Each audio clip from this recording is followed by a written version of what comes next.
ਸਤਿ ਸ਼੍ਰੀ ਅਕਾਲ। Punjabi radio USA ਸੁਣ ਰਹੇ ਦੇਖ ਰਹੇ ਸਾਰੇ ਹੀ ਸਰੋਤਿਆਂ ਤੇ ਦਰਸ਼ਕਾਂ ਨੂੰ ਜੀ ਆਇਆਂ ਨੂੰ ਪਿਆਰ ਭਰੀ ਸਤਿ ਸ਼੍ਰੀ ਅਕਾਲ। ਪੰਜਾਬੀ ਟੈਕ ਟਾਕ ਦੇ ਵਿੱਚ ਆਪ ਸਭ ਦਾ ਨਿੱਘਾ ਸਵਾਗਤ ਹੈ। ਮੈਂ ਰਾਜਕਨਵੀਰ ਸਿੰਘ ਜੁੜ ਚੁੱਕੇ ਨੇ ਮੇਰੇ ਨਾਲ ਅੱਜ ਦੇ ਪੰਜਾਬੀ ਟੈਕ ਟਾਕ ਦੇ ਵਿੱਚ ਗੱਲਬਾਤ ਕਰਨ ਦੇ ਲਈ ਹਰਵਿੰਦਰ ਸਿੰਘ ਕੰਗ। ਹਰਵਿੰਦਰ ਜੀ ਆਇਆਂ ਨੂੰ ਸਵਾਗਤ ਹੈ। ਸਤਿ ਸ਼੍ਰੀ ਅਕਾਲ ਜੀ। ਸਤਿ ਸ਼੍ਰੀ ਅਕਾਲ ਰਾਜਕਨਵੀਰ ਸਿੰਘ ਤੇ ਪੰਜਾਬੀ ਰੇਡੀਓ USA ਸੁਣਨ ਵਾਲੇ ਸਾਡੇ ਸਾਰੇ ਮਾਣਿਕ ਸਰੋਤੇ ਤੇ ਪੰਜਾਬੀ ਟੀਵੀ ਦੇਖ ਰਹੇ ਸਾਡੇ ਸਾਰੇ ਮਾਣਿਕ ਵਿਊਅਰਸ ਦਾ ਨਿੱਘਾ ਜੀ ਆਇਆਂ ਆਖਦੇ ਹਾਂ ਪ੍ਰੋਗਰਾਮ ਪੰਜਾਬੀ ਟੈਕ ਟਾਕ ਦੇ ਵਿੱਚ।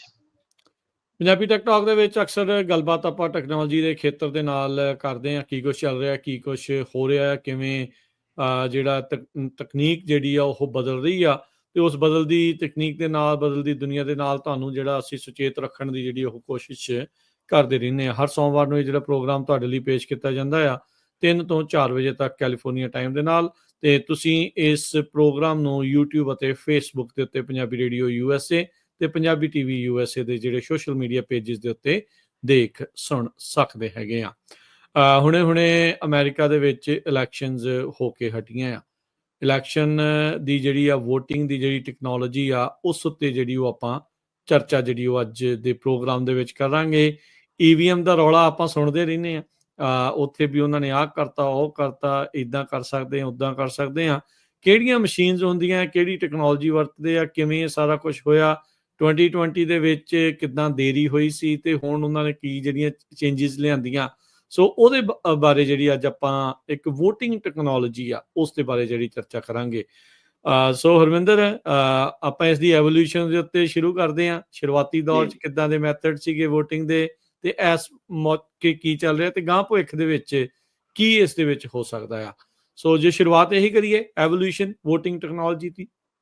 ਜੀ ਧੰਨਵਾਦ ਰਾਜਕਨ। ਤੇ ਮੈਂ ਦੱਸ ਦੇਵਾਂ ਸਭ ਤੋਂ ਪਹਿਲਾਂ ਵੀ ਬਹੁਤ ਵਧਾਈਆਂ ਪ੍ਰੈਜ਼ੀਡੈਂਟ ਇਲੈਕਟ ਡੋਨਲਡ ਟਰੰਪ ਜਿਹੜੇ ਆ ਉਹ ਹੁਣ ਆਫਿਸ ਵਿੱਚ ਆਉਣਗੇ ਤੇ ਉਹਨਾਂ ਦੇ ਆਉਣ ਦੇ ਨਾਲ ਜੋ ਪਾਲਿਸੀਜ਼ ਆ ਉਹਨਾਂ ਦੇ ਆਉਣ ਦੇ ਨਾਲ ਜੋ ਚੇਂਜਿਸ ਆਉਣਗੀਆਂ ਉਹਦੇ ਬਾਰੇ ਤਾਂ ਤੁਸੀਂ ਪੰਜਾਬੀ ਰੇਡੀਓ USA ਦੇ ਵੱਖ-ਵੱਖ ਪ੍ਰੋਗਰਾਮਾਂ ਦੇ ਵਿੱਚ ਹੁਣ ਵੀ ਤੇ ਆਉਣ ਵਾਲੇ ਸਮੇਂ ਦੇ ਵਿੱਚ ਵੀ ਤੁਸੀਂ ਸੁਣਦੇ ਹੀ ਰਹਿਣਾ।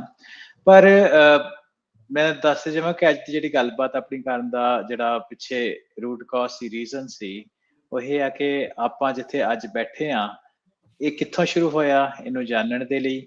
ਤੇ ਇਹ ਵੀ ਦੱਸ ਜੇ ਕਿ ਜੇ ਅਸੀਂ ਸਿਵਲਾਈਜੇਸ਼ਨ ਦੀ ਆਪਾਂ ਗੱਲ ਕਰਦੇ ਹਾਂ ਕਿ ਜੋ ਮਨੁੱਖ ਧਰਤੀ ਦੇ ਉੱਤੇ ਆਇਆ ਤੇ ਉਹਨਾਂ ਆਪਣੇ ਲੀਡਰ ਚੁਣਨ ਦੀ ਜਿਹੜੀ ਕਵਾਇਦ ਆ ਉਹ ਸਾਹਮਣੇ ਲੈ ਕੇ ਆਂਦੀ ਜਾਂ ਸਿਲੈਕਟ ਕੀਤੀ, ਤੇ ਉਹਨਾਂ ਦੇ ਵਿੱਚ ਜਿਹੜੀ ਡੈਮੋਕ੍ਰੇਸੀ ਦੀ ਪ੍ਰੋਸੈਸ ਆ ਇੱਕ ਕੰਪੈਰੀਟਿਵਲੀ ਫੇਅਰਲੀ ਨਿਊ ਪ੍ਰੋਸੈਸ ਆ।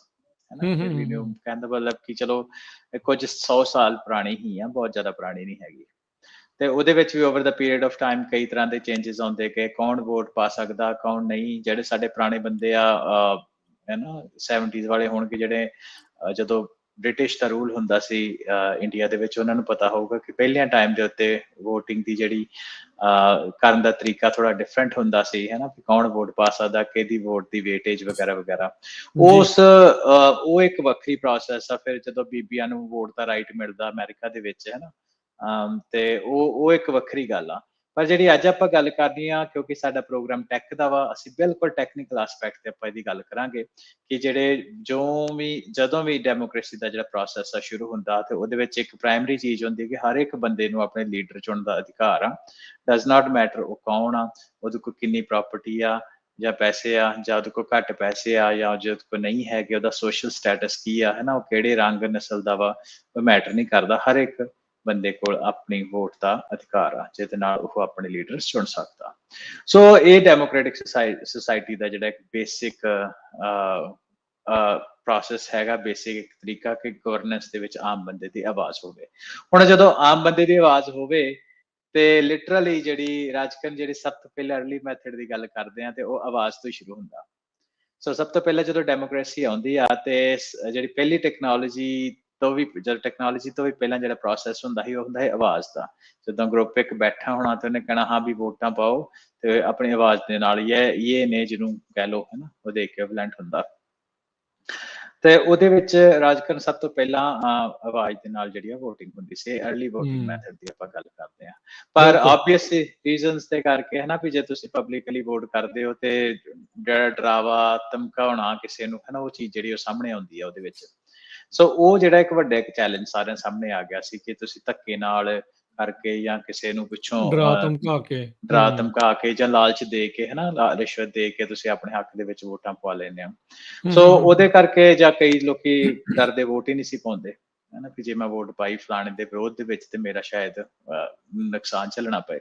ਸੋ ਇਹ ਮਸਲੇ ਦਾ ਹੱਲ ਕਰਨ ਦੇ ਵਾਸਤੇ 1800 ਦੇ ਵਿੱਚ ਲੇਟ 1800s ਕਹਿ ਲਈਏ ਨਾ 1880 1890s ਦੇ ਵਿੱਚ ਜਦੋਂ ਆਪਾਂ ਗੱਲ ਕਰਦੇ ਮੈਂ ਅਗੇਨ ਉਹੀ ਮੈਂ ਗੱਲ ਦੱਸਣ ਲੱਗਾ ਕਿ ਜਿਹੜੀ ਸਾਨੂੰ ਇਹ ਲੱਗਦਾ ਕਿਉਂਕਿ ਆਪਾਂ ਉਸ ਸਿਸਟਮ ਦੇ ਵਿੱਚ ਜੰਮੇ ਤੇ ਵੱਡੇ ਹੋਏ ਆ ਡੈਮੋਕ੍ਰੈਟਿਕ ਸਿਸਟਮ ਦੇ ਵਿੱਚ ਤੇ ਸਾਨੂੰ ਇਹ ਲੱਗਦਾ ਕਿ ਡੈਮੋਕ੍ਰੇਸੀ ਕਾਫੀ ਸਮੇਂ ਤੋਂ ਐਗਜ਼ਿਸਟ ਕਰਦੀ ਹੈ ਪਰ ਇਹ ਕੁਝ 100 ਸਾਲ ਪੁਰਾਣਾ ਕਨਸੈਪਟ ਆ ਬਹੁਤ ਜ਼ਿਆਦਾ ਜ਼ਿਆਦਾ ਨਵਾਂ ਨਹੀਂ ਅਜੇ ਰਾਜੇ ਰੂਜੇ ਜੇ ਅਜੇ ਤੱਕ ਹੈਗੇ ਤੁਰੇ ਫਿਰਦੇ ਮੋਨਾਰਕੀਜ਼ ਅਜੇ ਵੀ ਕਈ ਹੈਗੀਆਂ ਠੀਕ ਹੈ ਗੱਲ ਮੋਨਾਰਕੀ ਵੀ ਹੈਗੀ ਆ ਤੇ ਆਪਣੀ ਦੂਸਰੀ ਜਿਹੜਾ ਸੋਸ਼ਲਿਸਟ ਰਹੇ ਚਾਈਮ ਆ ਆਪਣੀ ਦੁਨੀਆ ਦੀ ਵੱਡੀ ਪੋਪੂਲੇਸ਼ਨ ਇੱਕ ਚਾਈਨਾ ਵਾ ਰਸ਼ੀਆ ਵਾ North Korea you mean to say comrade ਹਾਂਜੀ ਚਲੋ ਉਸ ਹਿਸਾਬ ਨਾਲ ਕਹਿ ਲੈਂਦੇ ਆ ਪਰ ਜਿਹੜੀ ਉਸ ਤਰ੍ਹਾਂ ਦੀ ਡੈਮੋਕ੍ਰੇਸੀ ਵੀ ਹੈਗੀ ਆ ਡੈਮੋਕ੍ਰੇਸੀ ਜਿੱਥੇ ਨਹੀਂ ਆ ਉਹ ਵੀ ਸਿਸਟਮ ਤੇ ਰਾਜ ਅੱਜ ਵੀ ਹੈਗੇ ਆ ਸੋ ਉਹ ਚਾਈਨਾ ਦੇ ਵਿੱਚ VOTING ਨਹੀਂ ਹੁੰਦੀ ਰਸ਼ੀਆ ਵਿੱਚ VOTING ਨਹੀਂ ਹੁੰਦੀ ਨਾਰਥ ਕੋਰੀਆ ਚ VOTING ਨਹੀਂ ਹੁੰਦੀ ਹੋਰ ਵੀ ਰਸ਼ੀਆ ਚ ਦਿਖਾਵੇ ਨੂੰ VOTING ਹੁੰਦੀ ਆ ਬਿਲਕੁਲ ਹਾਂਜੀ ਤੇ ਕੁਝ ਸੂਡੋ ਡੈਮੋਕ੍ਰੇਸੀਜ਼ ਹੁੰਦੀਆਂ ਹਨ ਮੈਂ ਇਹ ਜਿਹੜਾ ਡੇਟਾ ਇਹ ਪੜ੍ਹਦਾ ਪਿਆ ਉਹਦੇ ਤੋਂ ਥੋੜੇ ਚਿਰ ਪਹਿਲਾਂ ਰਿਪੋਰਟ ਆਈ ਸੀ ਕਿ ਦੁਨੀਆ ਭਰ ਦੇ ਵਿੱਚ ਕੁਝ ਡੈਮੋਕ੍ਰੇਸੀਜ਼ ਆ ਕੁਝ ਸੂਡੋ ਡੈਮੋਕ੍ਰੇਸੀ ਆ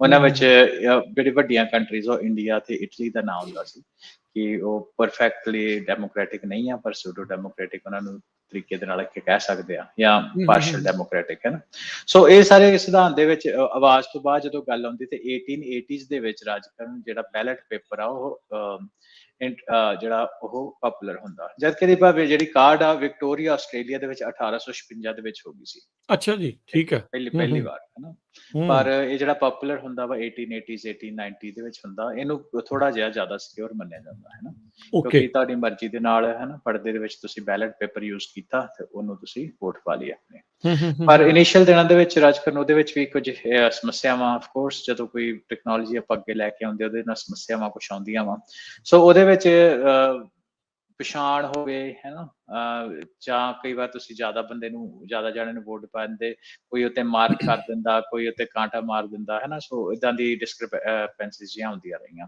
ਜਿਹਦੇ ਕਰਕੇ ਬੈਲਟਸ ਜਿਹੜੇ ਉਹ ਕੈਂਸਲ ਹੋਣੇ ਸ਼ੁਰੂ ਹੋ ਗਏ ਸੋ ਉਸ ਤੋਂ ਬਾਅਦ ਚਲੋ ਉਹਦੀ ਸਟੈਂਡਰਡਾਈਜੇਸ਼ਨ ਕਰਨੀ ਸ਼ੁਰੂ ਹੋਈ ਕਈ ਵਾਰ ਮੋਹਰਾਂ ਲਾਉਣੀਆਂ ਜਾਂ ਵੀ ਤੁਸੀਂ ਟਿਕ ਮਾਰਕ ਹੀ ਕਰਨਾ ਜਾਂ ਲਾਲ ਰੰਗ ਦੀ ਸਾਈ ਲਾਉਣੀ ਜੋ ਵੀ ਹੋਊਗਾ ਹੈ ਨਾ ਆਪਾਂ ਆਪਣੀ ਸਟੈਂਡਰਡਾਈਜੇਸ਼ਨ ਆਪਾਂ ਆਪਣੇ ਖਿੱਤੇ ਵਿੱਚ ਚੱਲਦੀ ਰਹੀ ਬਟ ਜਿਹੜੀ ਕਾਫੀ ਹੱਦ ਤੱਕ ਅੱਜ ਕੱਲ ਵੀ ਪਪੂਲਰ ਹੈ ਕਈ ਹਿੱਸਿਆਂ ਦੇ ਵਿੱਚ ਦੁਨੀਆ ਭਰ ਦੇ ਪਰ ਉਸ ਤੋਂ ਬਾਅਦ ਕਿਉਂਕਿ ਟੈਕਨੋਲੋਜੀ ਨੇ ਸਾਨੂੰ ਪਤਾ ਹਰ ਇੱਕ ਚੀਜ਼ ਨੂੰ ਇੰਪੈਕਟ ਕੀਤਾ VOTING ਸਿਸਟਮ ਨੂੰ ਵੀ ਉਹਨੇ ਕਰਨਾ ਹੀ ਸੀ ਸੋ ਸਭ ਤੋਂ ਪਹਿਲਾ ਆਈਡੀਆ ਜਦੋਂ ਇਹ ਆਈਡੀਆ ਸਾਹਮਣੇ ਆਇਆ ਕਿ 1900 ਦੇ ਪਹਿਲੇ ਦਹਾਕੇ ਦੇ ਵਿੱਚ ਮਕੈਨੀਕਲ VOTING ਮਸ਼ੀਨ ਜਿਹੜੀਆਂ ਆ ਗਈਆਂ ਠੀਕ ਹੈ ਤੇ ਉਹਦਾ ਪ੍ਰਾਇਮਰੀ ਕਾਰਨ ਉਹੀ ਸੀ ਕਿ ਜਿਹਦੇ ਕਰਕੇ ਵੋਟਾਂ ਕੈਂਸਲ ਹੋ ਜਾਂਦੀਆਂ ਸੀ ਤੇ ਉਹਦੇ ਨਾਲ ਉਹ ਹੈ ਕਿ VOTING ਹਿਊਮਨ ਐਰਰ ਕਰਕੇ ਜਿਹੜੀ ਸਮੱਸਿਆ ਆਉਂਦੀ ਸੀ ਉਹਨੂੰ ਰਿਡਿਊਸ ਕਰਨ ਦੇ ਲਈ ਮਕੈਨੀਕਲ VOTING ਮਸ਼ੀਨਾਂ ਆ ਗਈਆਂ ਜਿਹਦੇ ਕਰਕੇ ਉਹਨਾਂ ਨੇ ਕਾਫੀ ਜ਼ਿਆਦਾ ਉਹਦੀ ਐਫੀਸ਼ੀਐਂਸੀ ਜਿਹੜੀ ਉਹ ਵਧਾਈ ਕਿਉਂਕਿ ਪਾਉਣੀ ਛੇਤੀ ਸੀ ਹੈ ਨਾ ਬਾਹਲਾ ਸੋਚਣਾ ਨਹੀਂ ਸੀ ਪੈਂਦਾ ਤੇ ਪਰ ਉਹਨਾਂ ਦੇ ਕੁਝ ਨਵੇਂ ਲਾਅ ਐਂਡ ਰੈਗੂਲੇਸ਼ਨਸ ਲੈ ਕੇ ਆਂਦੇ ਕਿ ਉਹਨਾਂ ਤੇ ਟੈਂਪਰਿੰਗ ਨਾ ਹੋ ਸਕੇ ਸੋ ਇਸੇ ਤਰ੍ਹਾਂ ਟੈਕਨੋਲੋਜੀ ਜਿਹੜੀ ਆ ਰਾਜਕਰਨ ਅੱਗੇ ਵੱਧਦੀ ਗਈ ਫਿਰ ਆ ਗਿਆ ਪੰਚ ਕਾਰਡ ਸਿਸਟਮ 1950s ਵਿੱਚ ਹੈ ਨਾ ਸੋ ਪੰਚ ਕਾਰਡ ਅਮਰੀਕਾ ਵਾਲੇ ਸੌਰੀ ਮੈਂ ਵਿੱਚ ਕਰ ਰਿਹਾ ਅਮਰੀਕਾ ਵਾਲੇ ਵਾਕਿਫ ਹੋਣੇ ਆ ਹੈਂਗਿੰਗ ਚੈਟ ਤੋਂ ਉਹਦੀ ਵੀ ਗੱਲ ਕਰਾਂਗੇ ਜਿਹੜਾ ਪੰਚ ਆਊਟ ਪੇਪਰ ਵਾਲਾ ਇਹ ਉਸੇ ਚੋਂ ਨਿਕਲੀ ਗੱਲ ਆ ਹਾਂਜੀ ਦੱਸੋ ਜੀ ਪੰਚ ਕਾਰਡ ਜਿਹੜਾ ਇਨਫੇਮਸ 2000 ਦੇ ਵਿੱਚ US ਪ੍ਰੈਜ਼ੀਡੈਂਸ਼ੀਅਲ ਇਲੈਕਸ਼ਨ ਦੀ ਗੱਲ ਹੋਈ ਸੀ ਰਾਈਟ ਬਿਲਕੁਲ ਹੈਂਗਿੰਗ ਚੈਟ ਅਲ ਗੋਰ ਤੇ ਬੁਸ਼ ਦੀ ਬਿਲਕੁਲ ਹਾਂਜੀ ਸੋ ਪੰਚ ਕਾਰਡ ਸਿਸਟਮ ਵਿੱਚ ਆਉਂਦਾ ਤੇ ਉਹ ਕਿਉਂਕਿ ਯੂਜ਼ ਕਰਨਾ ਬੜਾ ਸਿੰਪਲ ਸੀ ਆਮ ਲੋਕਾਂ ਦੇ ਵਾਸਤੇ ਤੇ ਉਹ ਦੂਸਰੀ ਚੀਜ਼ ਉਹ ਸਸਤਾ ਬਹੁਤ ਸੀ ਡਿਪਲੋਏ ਕਰਨਾ ਬਹੁਤ ਸ਼ੁੱਧ ਹੈ ਨਾ ਵਧੀਆ ਸੀ ਤੇ ਕੀ ਕਰਦੇ ਸੀ ਕਿ ਵੋਟਰ ਜਿਹੜੇ ਸੀ ਆਪਣਾ ਹੋਲ ਪੰਚ ਕਰ ਦਿੰਦੇ ਸੀ ਆਪਣੇ ਪਸੰਦੀਦਾ ਕੈਂਡੀਡੇਟ ਨੂੰ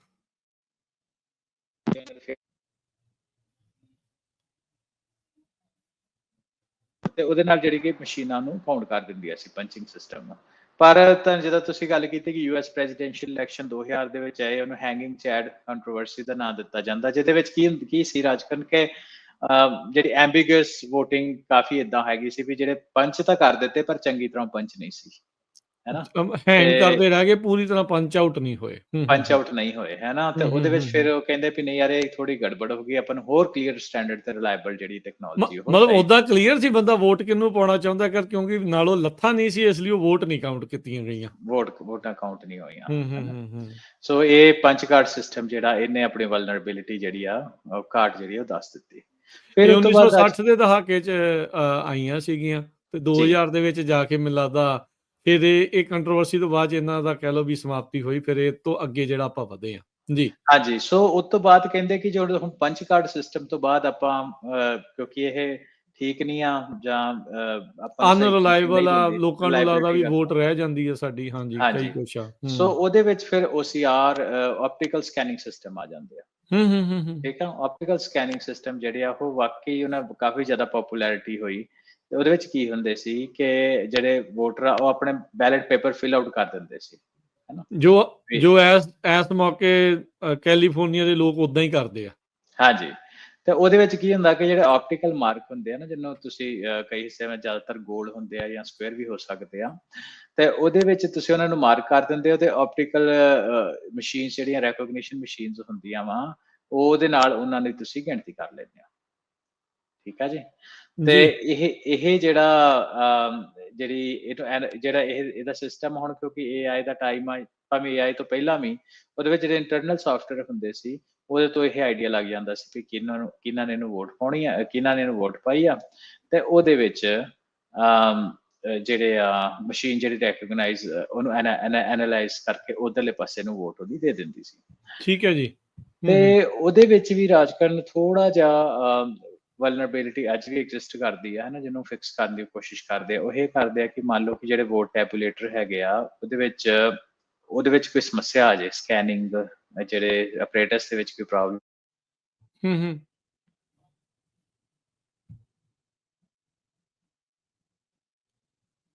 ਹਾਂਜੀ, ਮਾਫੀ ਚਾਹੁੰਦਾ, ਮੈਨੂੰ ਲੱਗਦਾ ਡਿਸਕਨੈਕਟ ਥੋੜਾ ਜਿਹਾ ਹੋ ਗਿਆ ਸੀ। ਸੋ ਉਹਦੇ ਵਿੱਚ ਮੰਨ ਲਓ ਵੀ ਕੋਈ ਡਰਟ ਆ ਗਈ ਜਾਂ ਕੋਈ ਉਹਨਾਂ ਦੇ ਲੈਂਸ ਦੇ ਵਿੱਚ ਸਕ੍ਰੈਚ ਆ ਗਏ ਜਾਂ ਕੋਈ ਉਹਦੇ ਵਿੱਚ ਚੰਗੀ ਤਰ੍ਹਾਂ ਰੀਡ ਨਹੀਂ ਕਰ ਪਾਇਆ, ਪੜ੍ਹ ਨਹੀਂ ਪਾਇਆ ਉਹਨੂੰ।